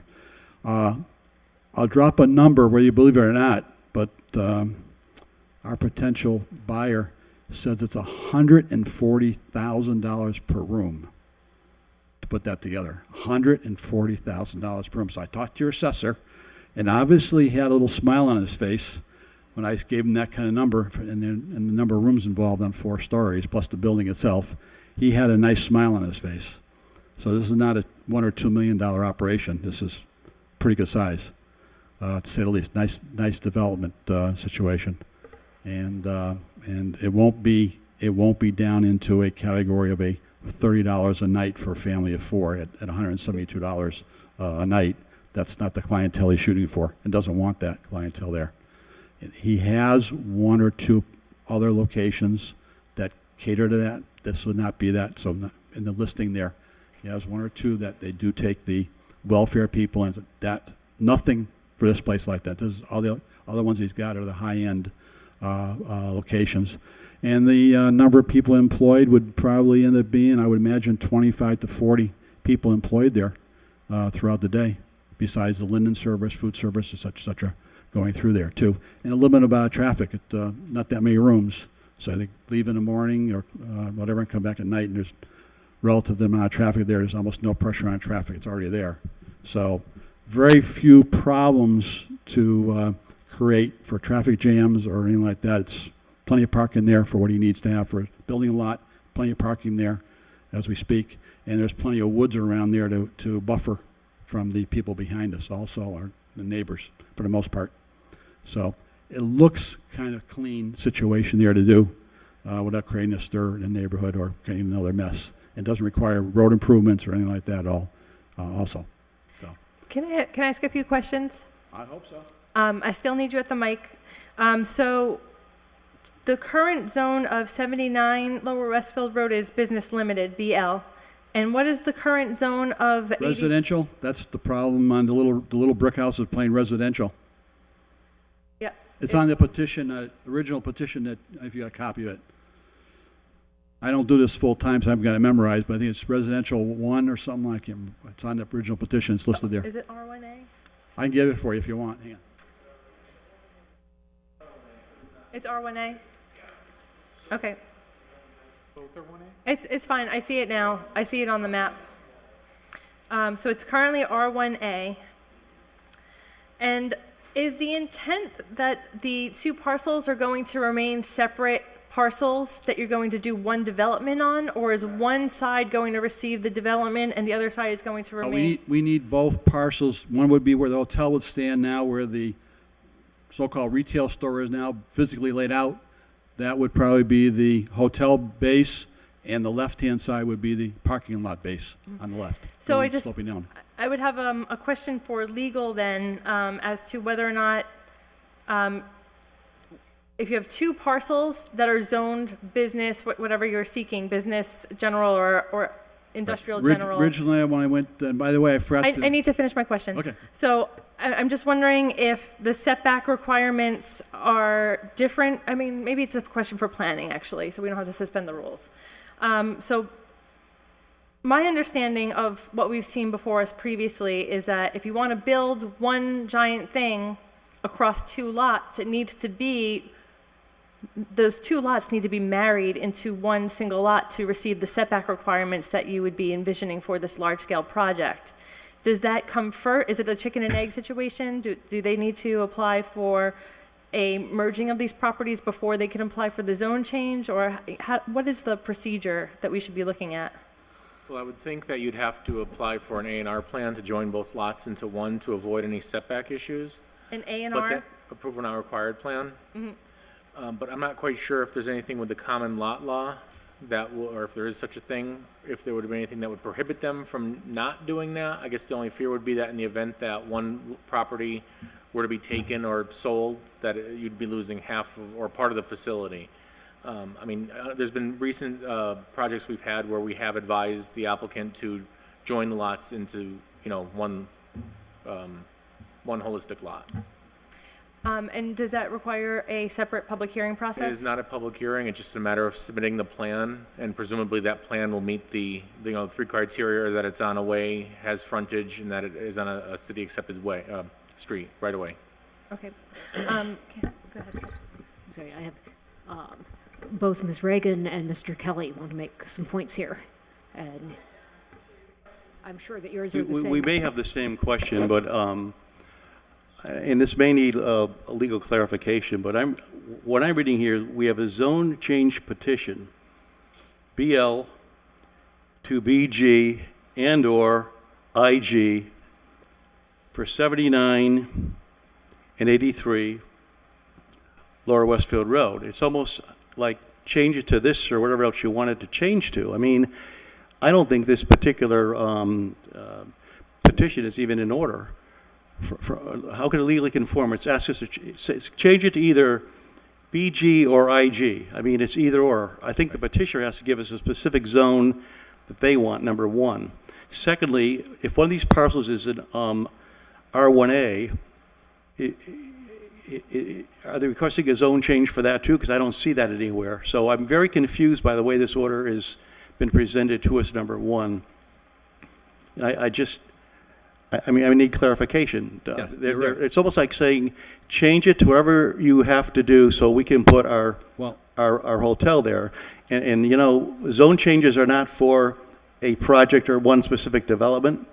It could be any of these uses within any of these zone changes, as we all know in the future. So let's not get hung up yet on what's going to be built there. I want to back up a minute and go slowly and say, specifically, what's the present zone and what do you want to change it to? And that's what we should focus on. And I'm very, very confused by the way this is reading. So when I went to the city hall, well, the office is here, I showed them I mentioned what I like to do, and the words came out.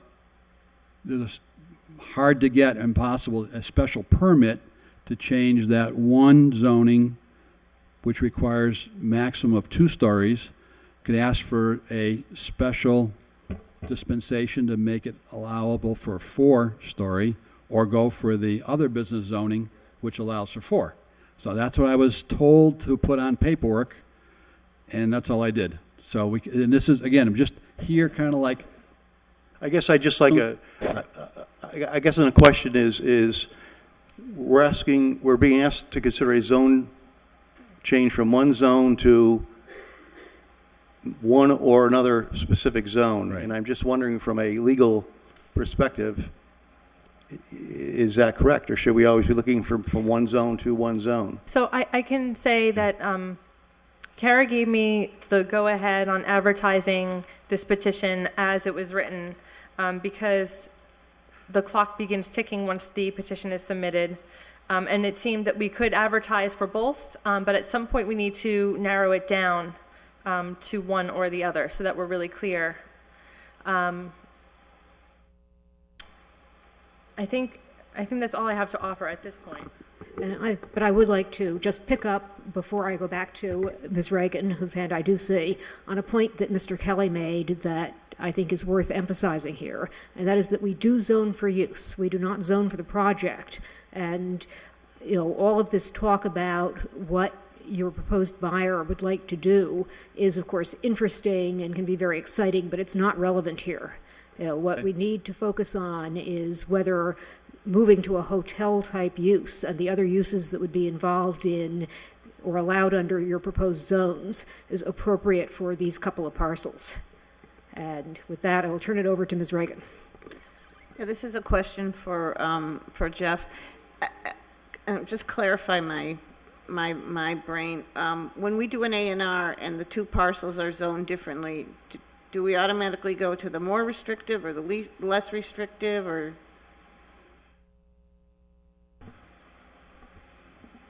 Well, I think I can't really think of anything in the past where we ever joined two lots that had different zones, for what it's worth. Okay, so that's a question, like what zone does it become if we join the two properties? Well, I mean, I know that there was there is a zoning provision in there. I think it would probably go to the more restrictive, to be honest.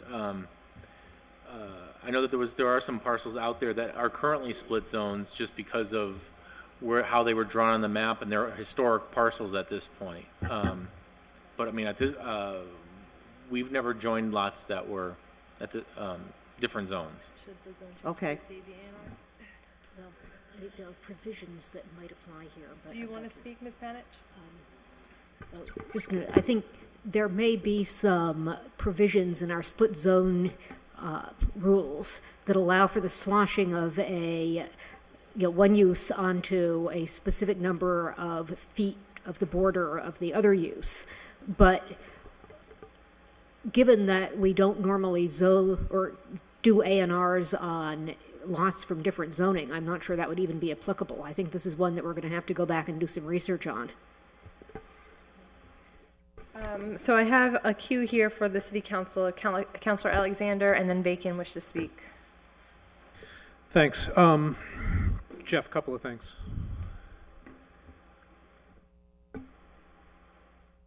Good.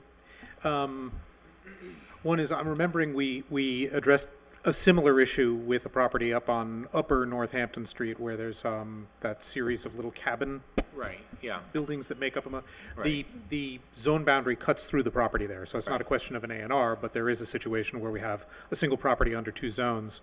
We did address the setback requirements so that the setbacks are from the zone boundary, not from the property line. correct. So that's how we That's address true. that. Right. It seems to me in this particular case, the sequence we'd probably want to follow, though, is assuming that we move forward. Right. Rezone both properties individually. Properties first and then do the A&R. Then do the A&R, Correct. so you're combining two properties of Right. like zone.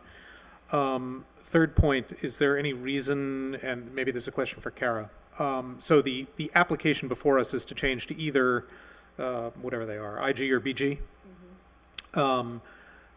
Based on earlier discussions this evening, we may have a different zone that would be most applicable.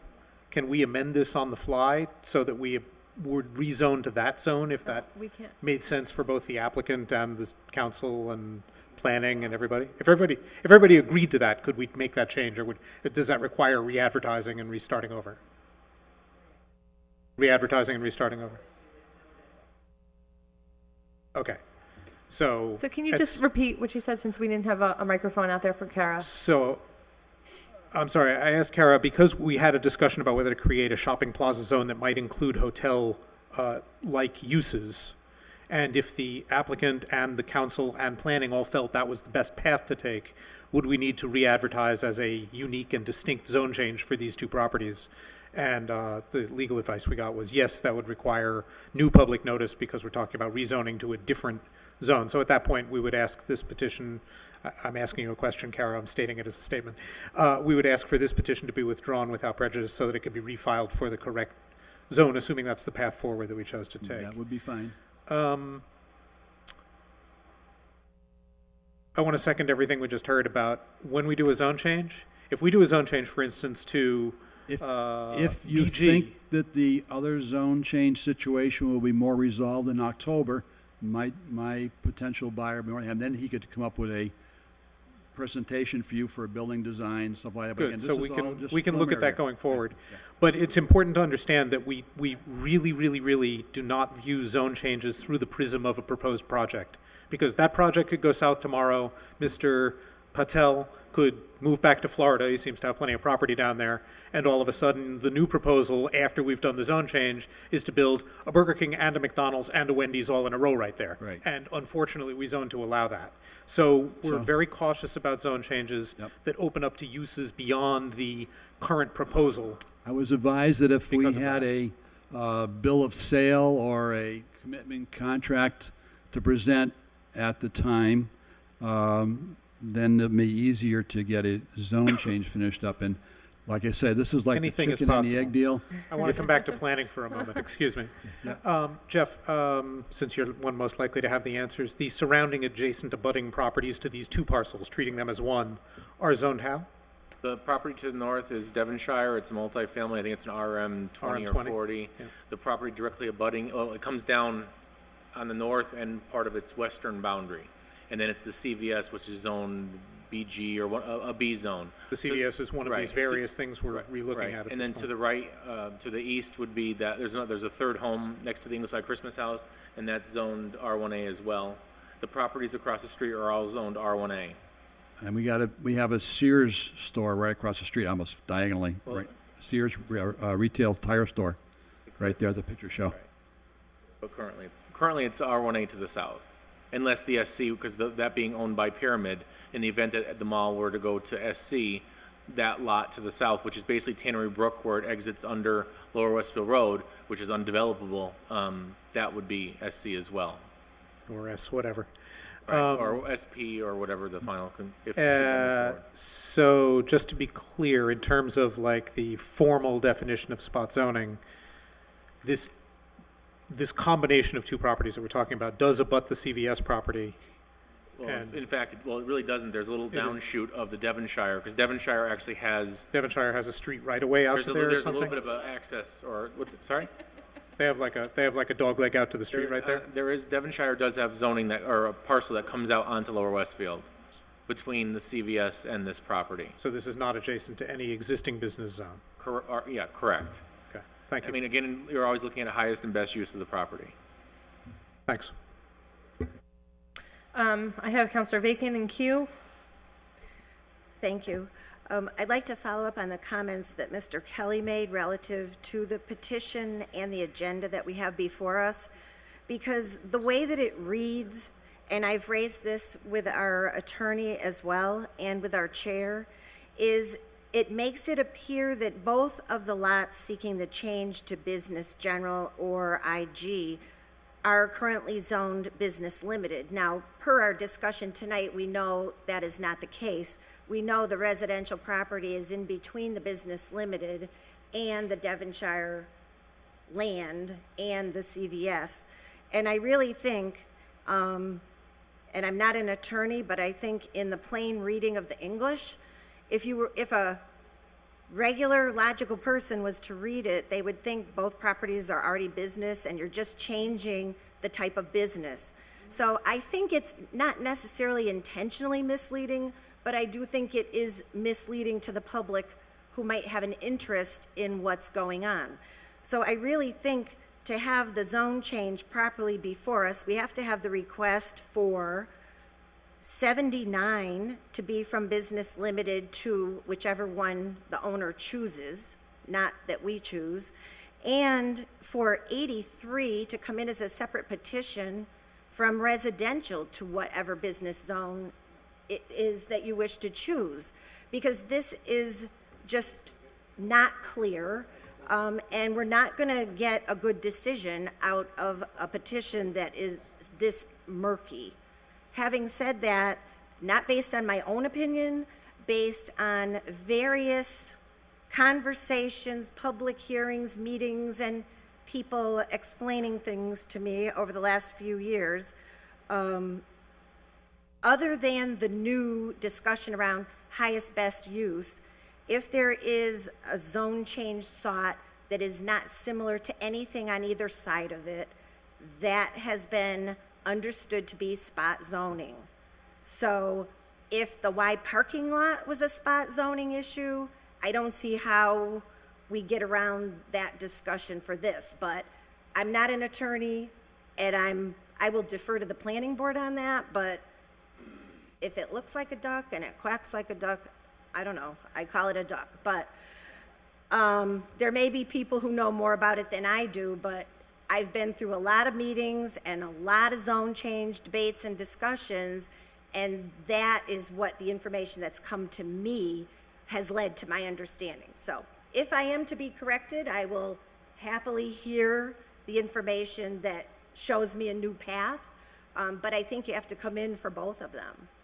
But So with that, I think suspension of the rules is in order, and we should ask legal to approach, because I think we need a more clear path forward in terms of what would be legally protected in terms of whether or not these parcels should be advertised as separate petition or approached as separate petitions, whether this R1A needs to be more clearly designated, and if we need to ask the petitioner to settle on a BG or IG as a zone change. Madam Chair? Under discussion, Councilor Alexander. Thanks. I just want to make a quick observation. If I agree, this should be refiled as two separate petitions for two separate properties going from two separate zones over to one and only one zone, right? Which means change everything about what's in front of us. But we also have this whole other discussion about what to do with another zone that may be more appropriate when, all the dust settles. So is it maybe, rather than getting into a discussion of what's the best way forward to get to BG or IG, could we just table this until we get a little bit further down the shopping area zone discussion, so that if we know that's more appropriate, the petitioner can refile under that zone, which right now is not fully in place? So under that, I would say. Yeah, I think, I mean, I think that's a logical, it's a logical line of reasoning. However, it's not really our decision to craft the petition. And I think what we want to do here, my question is really pointing to, is how we can make sure that the petition before us is going to allow the public to speak and comment. I think that Councilor Bacon raises some, important points about people who may be interested in the zone change may not be reading this petition in a way that it may affect them. I think that the SC district, if we get to that point, which is still uncertain, could be a possibility, but that's really uncertain. And I think that Mr. Croteau and Mr. Radner really need to come before us and obtain some legal counsel on which zone is going to be best suited for your needs. But you need to speak into the microphone, but I guess... Obviously, the second one, rather than the first one with the option for a dispensation, the second, IG, would be the preferred one, which is a 4-story, without a question.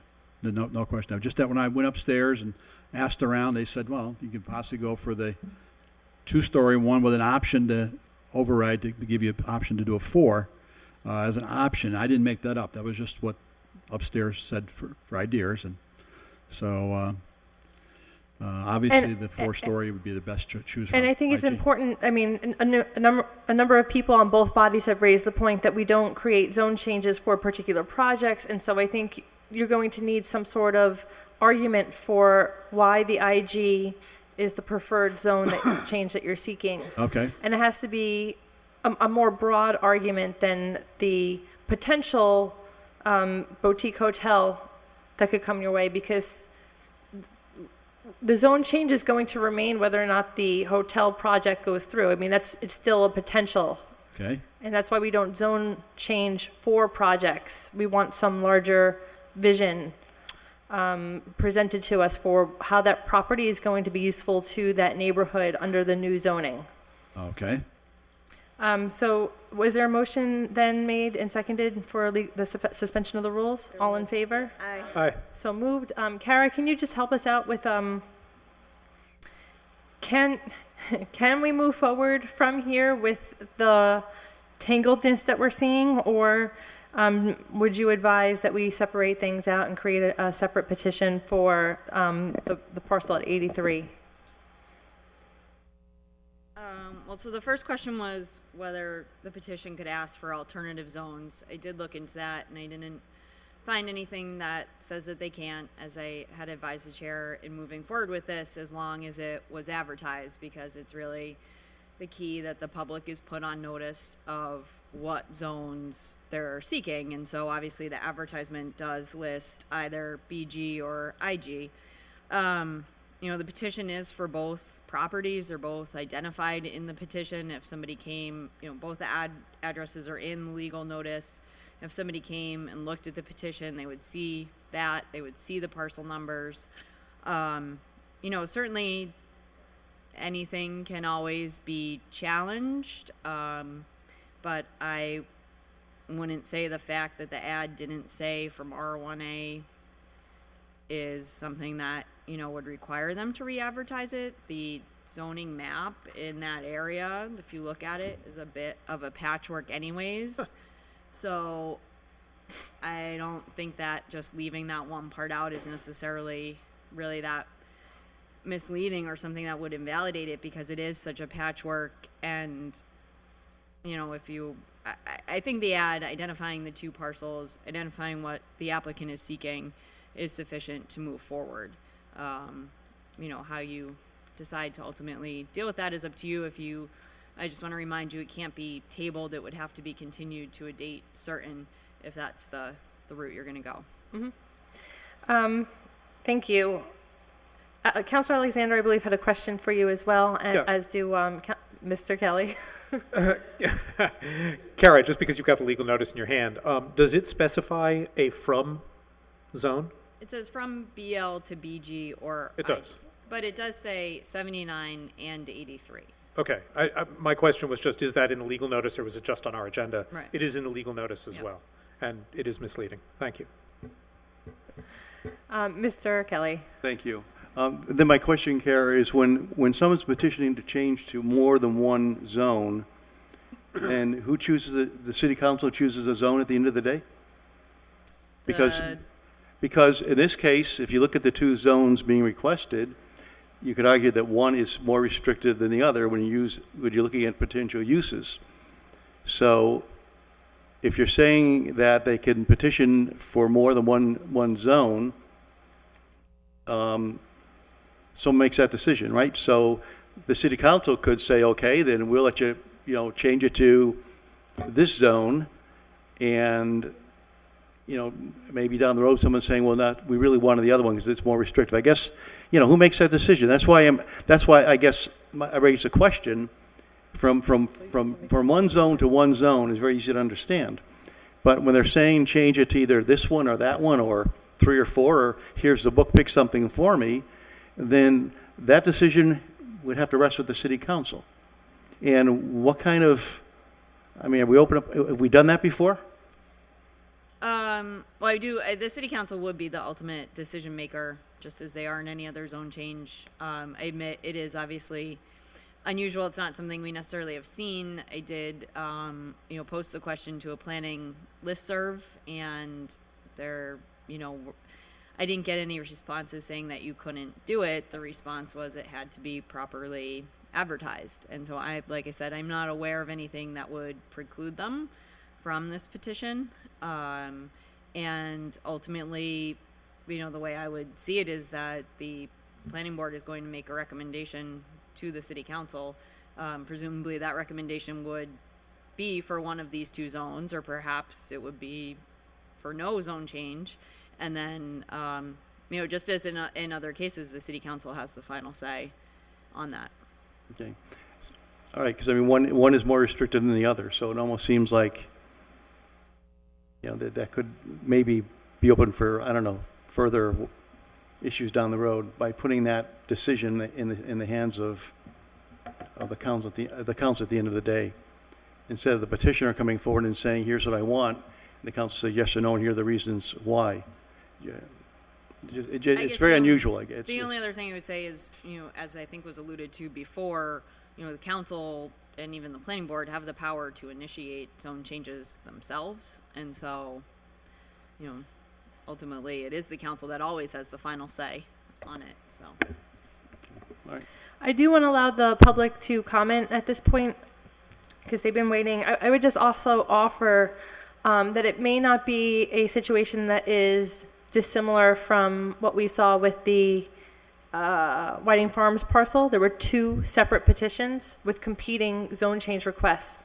So I think in some ways you could interpret this BG or IG as the same effect as what the petition for the RM20 and the petition for the BH zones had on that one parcel.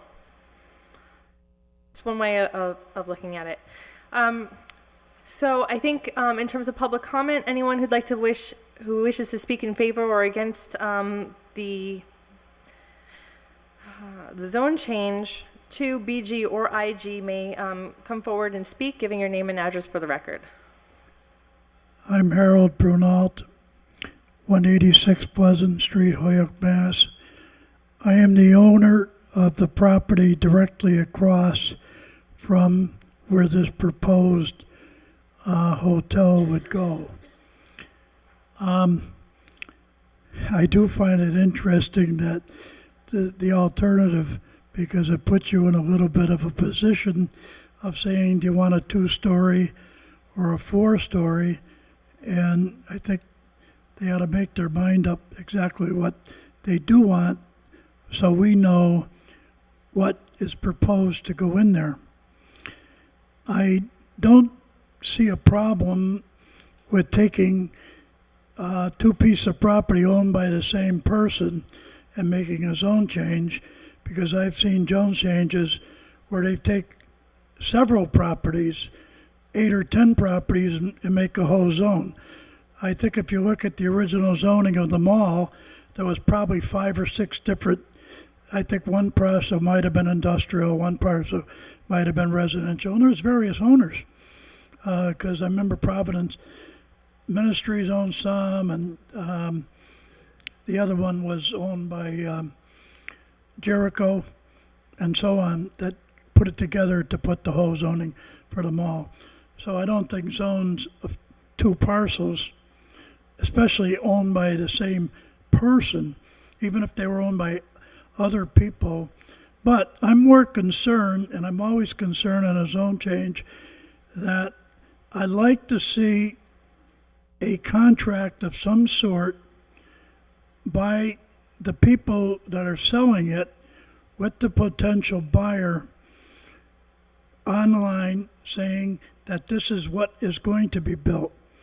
Because your only protection is, and it does sound nice to have a 4-story hotel, the way they're talked about, more of a convention hotel and all that. But we all know when you zone a zone and the deal falls through, I originally petitioned for a zone change with my brother and my sister for the property across the street. We had a fellow's interest in, again, building a hotel there. Apparently that's hotel area, according to the developers, because the 2 or 3 people that approached us were all hotel builders. But it fell through when one of the owners wanted an excessive amount of money, and what we did is we withdrew the petition for the zone change at that time, because we said it's fairness to people and neighbors to know exactly what is going into the property or what is proposed to go into the property prior to the zone change. You can't guarantee it, obviously. A person could start and go bankrupt. You know, you could have happenings that the original builders, but I agree with the councilman that says we don't want Burger King, McDonald's, and Subway all packed in there, because all of a sudden the hotel disappears and, you know, the sellers just sell it to someone for a different, completely different use. So I think the petition ought to be clear as to what the zone is. I've never really heard of alternative. It doesn't necessarily sound, but if 6 of you think that, or 5 of you, or some think that it should be one zone and the other 6 think it's another zone, you never reach a consensus of a vote. So, you know, it ought to be clear. I think there's amateurs here doing this, but I would really like the city council to really see the plans and really see that there is going to be what they're proposing to go in there. Thank you, Mr. Bruno. Is there anyone else who'd like to speak in favor or against the proposal of a zone change to BG or IG? Hello, Mary Hurley, 72 Lower Westfield Road. I live kitty corner, across the street. I just wanted to clarify one thing to Mr. Alexander. Between the proposed property of 83 Lower Westfield Road and Tannery Brook, there is a residence there. I'm not sure of the zoning. That's before CVS. So between CVS and Tannery Brook, there is a house there. So I'm not sure, again, what that, if it's residence on a commercial property, whatever. So my concern is, other than where I live, kitty corner, not to get into too much, you know, we talked about spot zoning, we talked about looking at this across the street. So I took a different approach. I thought, okay, what if I was to stay at a boutique hotel? I thought, okay, what would I look for in a neighborhood? What would I look for in its amenities, et cetera? So a lot of what the research that I looked into was a lot of people, the service, the being catered to. So is there going to be a restaurant inside? Some places have them, some have minimal dining. So a lot of them, what I read, again, this is all on the internet, but neighborhoods. These people like to go out, nightlife neighborhoods. There's no sidewalk between the proposed hotel and, say, CVS. There are no sidewalks. So would a sidewalk obviously be necessary? Panhandling by the mall, which I know a lot of you are working on or have mentioned. I don't know what the guarantees are, but myself, if I came to a city, saw panhandlers, the ridiculous loud car noise at radios at the stop signs, the best, but the absolute shocking thing I saw, not shocking, it's good in a way, the Western Mass facility across the street. Part of their community service is to pick up trash in the street, which is great, that's fine.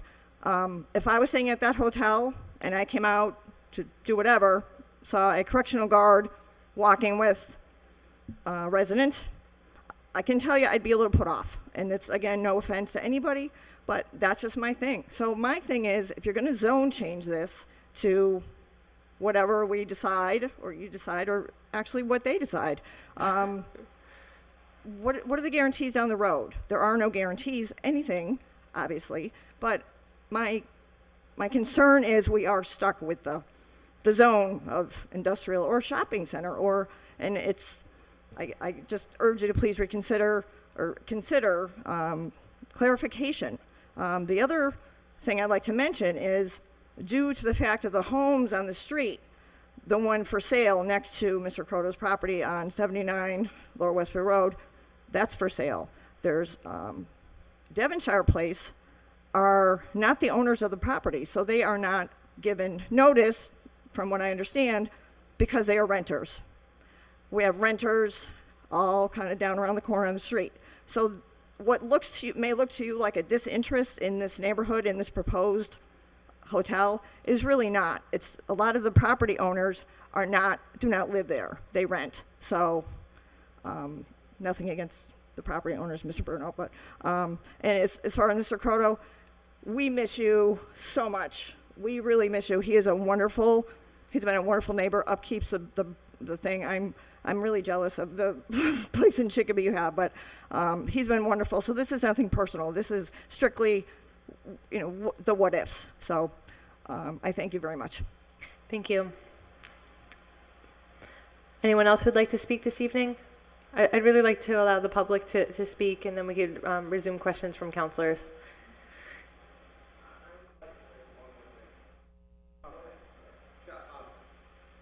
My name is Michael Clark. I live at 68 Lower Westfield Road, right next to the Hurleys, and kind of diagonally from the Ingleside shop.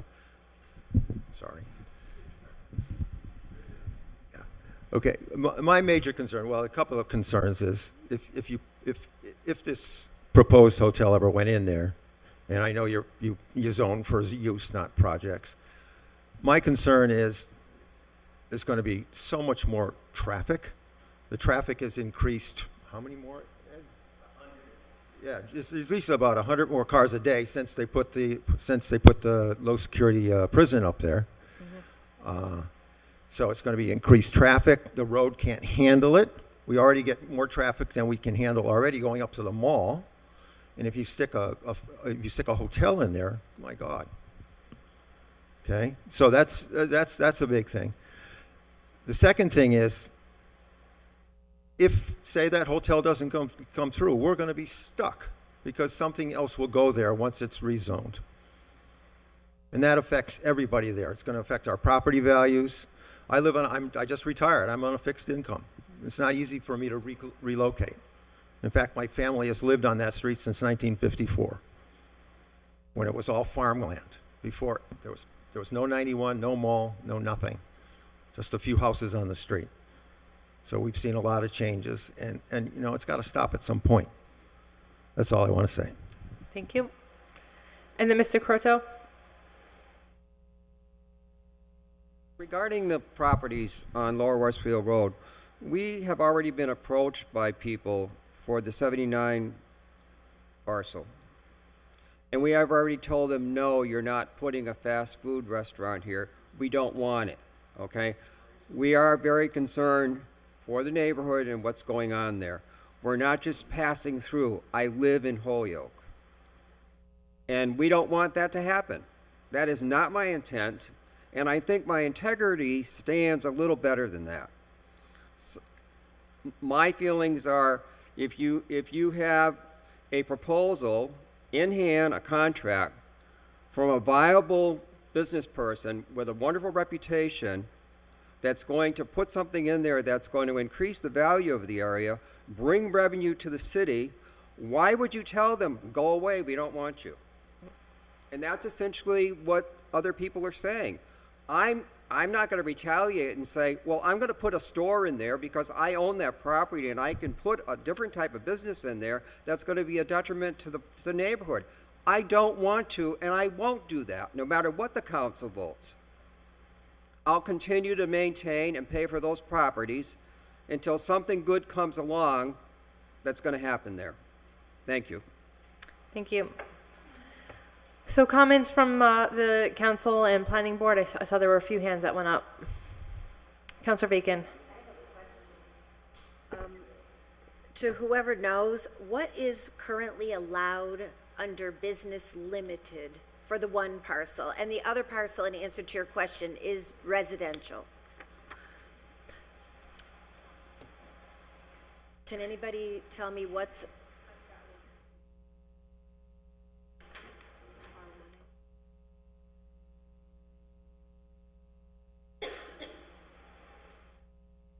What I'm wondering is what is allowed under the business limited zone. I have these other, so I don't have that one.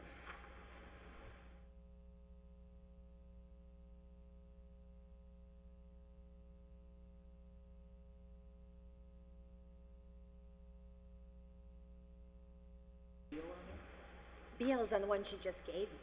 It's not on the one that I had. Unless it's on the back, no. It's a different sheet. Yes, thank you. Do you want to read it into the microphone? So just because everybody's looking at the documentation and not all of us have the paperwork in front of us, I'm going to ask Ms. Panish to just read off a couple of the uses. This is a long list. It is a long list. I thought it might be shorter. I didn't know. Is there any specific use that you're... Does black mean you can't do it? I don't Sir, know. is there a key to this thing? Does black mean you can't do it? Oh, wait, here you go. Blue is what you can Blue do. is allowed, Oh, thank black is not allowed. Can you red say is that into the allowed microphone, by Councilor special- Bacon? Blue is allowed by right, and black is not allowed. That was not allowed to be It says that on the last page, bottom. Right, but I was looking for the drive-through restaurant. And right, but a fast food restaurant isn't either. Unless a special permit is granted. So, All right. just for clarity, Yes, for clarity, commercial uses in a business limited zone. Actually, I'm going to need other glasses for the fine print here. Non-exempt farm stand is not allowed. Just the S's? There are no S's. yes, yes. Oh. Non-exempt educational use is allowed. Veterinary clinic is allowed. Funeral home.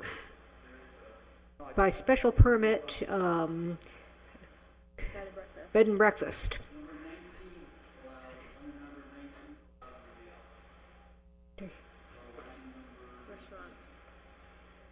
Yeah, restaurant is allowed in, well, actually, restaurant, yeah. Fast food restaurant, city council permit. Business or professional office, bank, retail banking, financial agency. Business or professional office.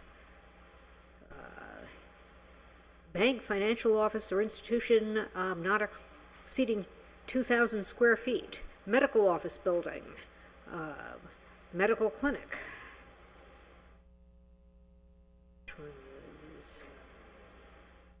Commercial drive-through by city council permit.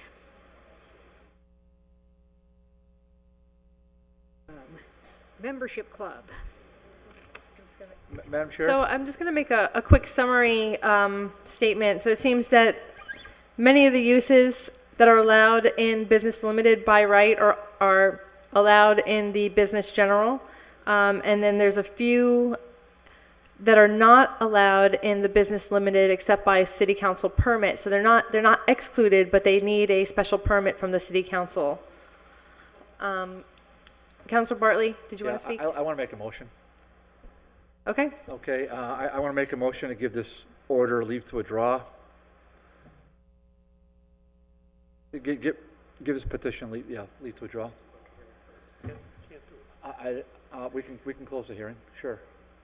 So So I mean, just, and any way you want to do, whatever I'll just make a point of order. Do we need to close the hearing first? you would need to close the public hearing and then make a motion to, well, we'd actually have to receive a recommendation from the planning board if they close their hearing as well. So really, the ball is in motion. And if we close the public hearing, we're excluding ourselves from other information that may be received by the planning board if they do not close their hearing tonight. I'll take the risk. Madam Chairman, just a point of order. Under discussion, Councilor McGivern. We cannot give any petition leave to withdraw, only unless the petitioner requests it. It's true, that's right. Okay. But we can close the public hearing nonetheless and begin to shut down this process and ask the petitioner to begin anew, which I think is really, unnecessary considering they would have to re-advertise, pay for a new petition, being advertised and so on. Under discussion, Councilor Shatnoff. I second the motion only because I don't think it's our job to pick a zone for somebody. I think it's our job to vote on a zone change in front of us, but for us to be like, yeah, this one sounds better, I think is opening a can of worms for down the road. So I'd like to suspend the necessary rules and ask a legal one final question this evening. There a motion? But we're already suspended. We're under suspension. So, Kara, is there a process by which the petitioner can amend their petition if they submitted something in writing that said we'd like to?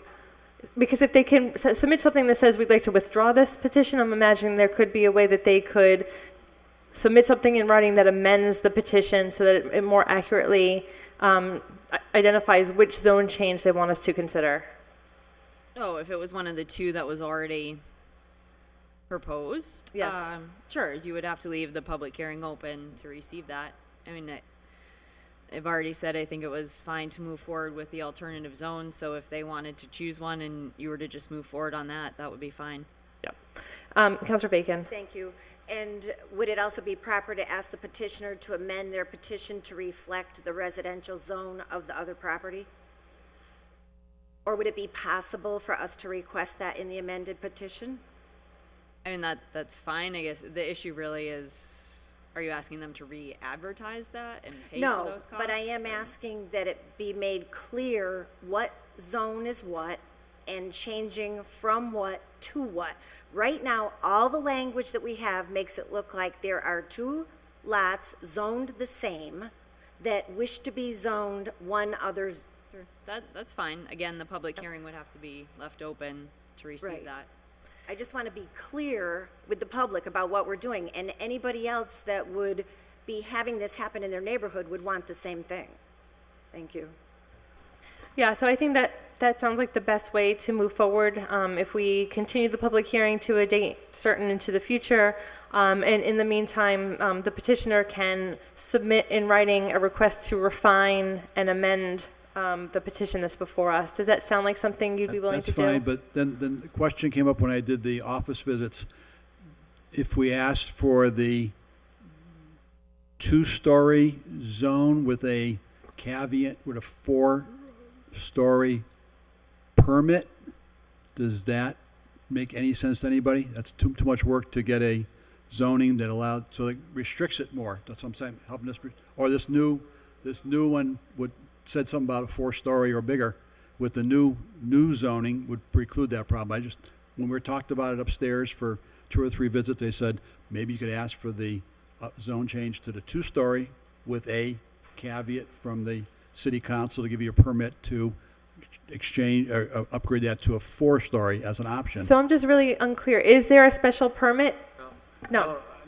There is no special permit that allows for that. I believe we even discussed that. Okay, so you can't do that. So we'll scratch that off of and we go with the IG, or wait for the opinion to come out to help you out. Let's wait in the paperwork for your paperwork. We'll wait whatever until the city council makes some new design on the additional new zoning. So I think Use that for excuse. what we're likely to do then is to continue this to a date much further into the future to give you some time to make that decision. However, it's going to be your decision, and we're going to need to receive in writing the amendments that you'd like us to consider. Okay. And those amendments would be it would be necessary to submit them to the city clerk's office in advance of this next meeting where we're continuing the public hearing too. We can do that early part of next week. Sure. Councilor Bartley and Bacon. Okay, so I guess I just want to make a motion then to continue the public hearing to some date past October 13th, because that's when we do the shopping district zone. Right. So. And the shopping district zone may be closed on the 13th, and then we have to go through this process where the planning board makes a recommendation to us. So it really needs to be beyond November at this point. Beyond November. Yep.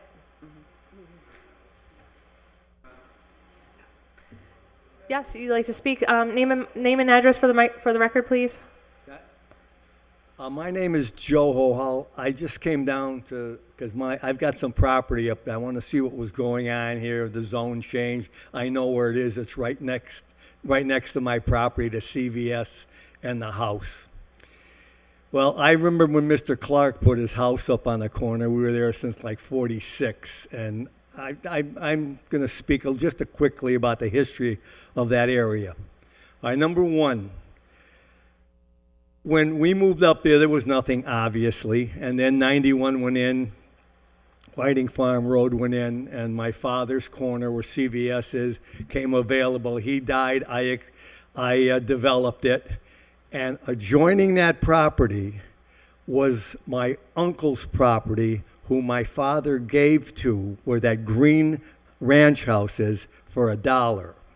When he passed away, I got the property. Let me tell you about that property. When we put the CVS in, my uncle was offered $60,000 a year, increasing 10% every 5 years, guaranteed for 20 years.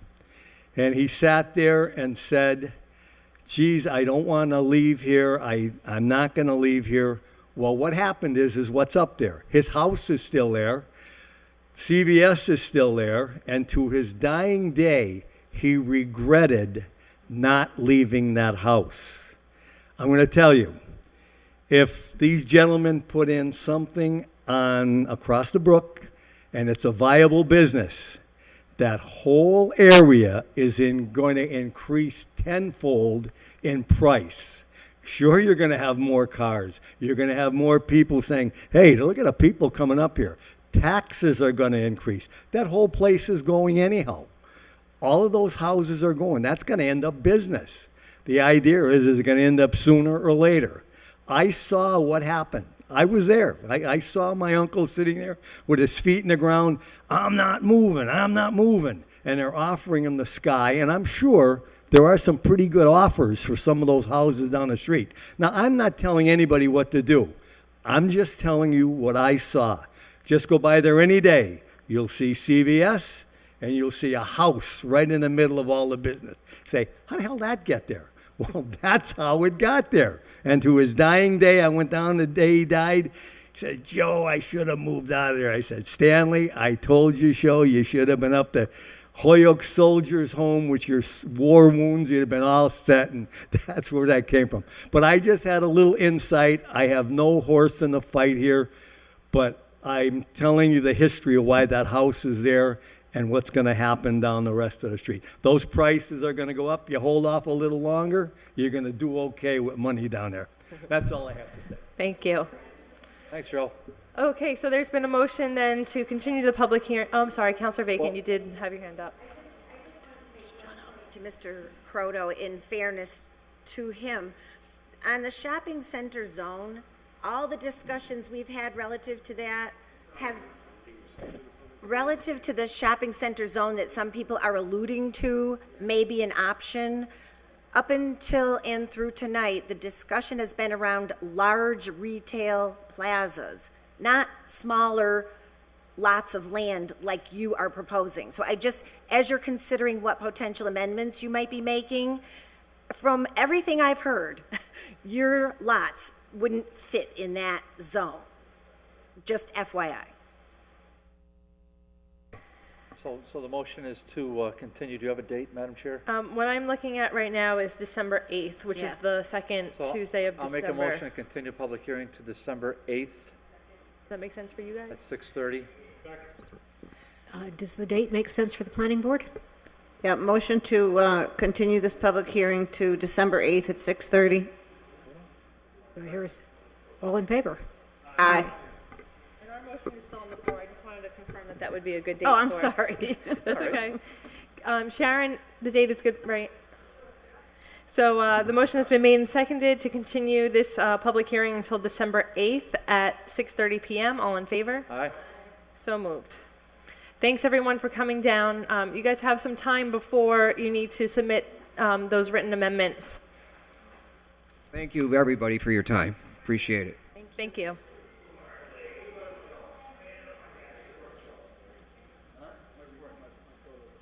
was bored.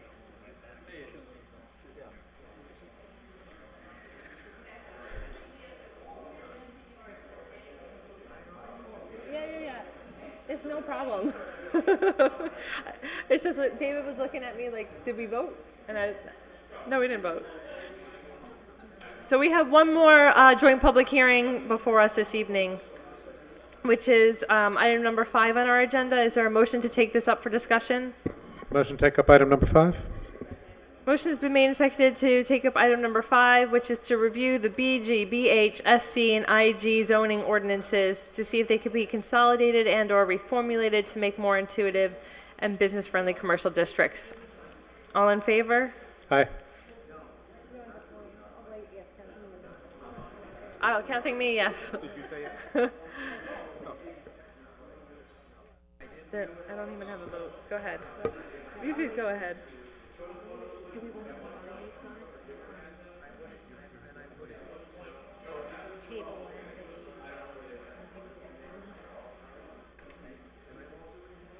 Do they have something proposed for us tonight?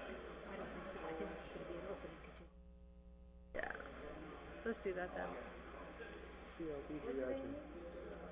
The photos they want back? It's really the meetings photos at this point. Oh, does he want them? Yeah. Does he? I think the applicant wants them. I'll take that. I mean, those are horrible photos. Yeah, they're utterly irrelevant. They were submitted though. Yeah.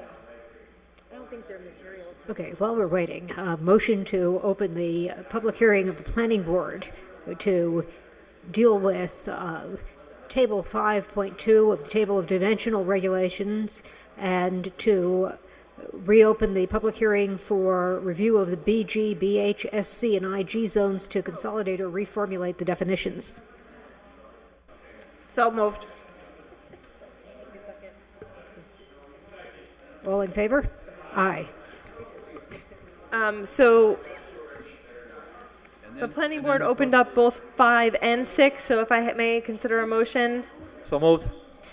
The motion's been made and seconded to take up 6 as well. All in favor? Aye. So moved. So 5 and 6 are on the table before us for discussion. Planning board, have you guys made, I'm sorry, planning board and department, I remember we had a working group meeting on item number 5. I don't think we've made any progress since then. It's looking at the 4 districts side by side.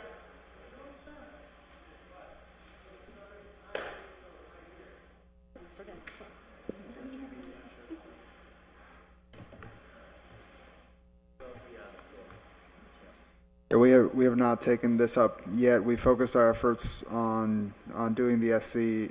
The others are really secondary to making a unifying zone around Ingleside. So it's somewhat contingent on where the shopping center plaza district lands in terms of legal language at this point. Well, also, if I may, it's also not evident or obvious that BG, BH, and IG would go together. I mean, SC in this proposal, or whatever it ends up being called, would replace a significant amount of BH and BG. But IG and the other business zones are radically different. So it's not evident at this point in time that those could be combined per se. BG and BH, there are some characteristics that probably could be, but we have not taken that up at this point. Yeah. So I think whether it's consolidated or reformulated and fine-tuned is still going to be contingent in some ways on the shopping center district and wherever the draft of the shopping center district lands. So I think we're fine to table it for now. And I just want to be clear. I'm not saying our work is contingent on one or the other. The council is the decider. We've prioritized the work of the SC because we see a high need for it from the community stakeholders. There hasn't been an outcry or a need that we've seen from the market, from property owners on consolidating BH and BG. There may be certainly merit to that, whether SC passes or not. So that's why it hasn't been as prioritized. That's fine. Any other discussion from the planning board side on item number 5? These two items are taken up as a package. So item number 6 is then to make dimensional changes to the regulations for the B8 zone, table 5.2 of the zoning ordinance. And I think that really is part and parcel to the item before that, the order before that. So making changes to the B8 district would be reflected in table 5.2. Is that correct, Marcos? Yes, so to the extent that a potential zone change for the mall, which is the big outlier in the BH, that would free up the city to think what the BH would look like. Yes, that would be the precursor. Okay. So then, if there's any other comments on this from the planning board? It seems that we can, as a package, continue both these to a date into the future. Motion to continue both of these to, I don't know, where do you want to go? December? I think the December 8th 6th? meeting December seems 8th? like a good time. December 8th at 6:30? Motion has been made and seconded to continue this meeting to December 8th at 6:30 p.m. All in favor? Aye. So moved. Motion to continue the planning board hearing on this matter to December 8th at 6:30.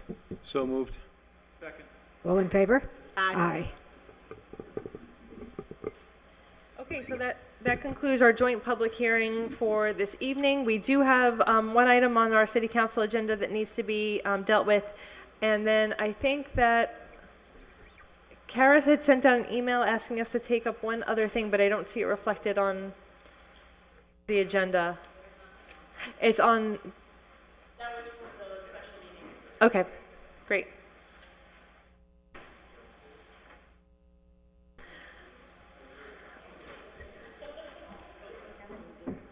So Do we item ha- number 1? Do we have prior meeting minutes? No, no. So motion to leave number 1 tabled? Oh, so no motion. Motion to adjourn. Motion to adjourn. Motion's been made and seconded to adjourn. All in favor? Aye. Thanks, everyone, for your time tonight.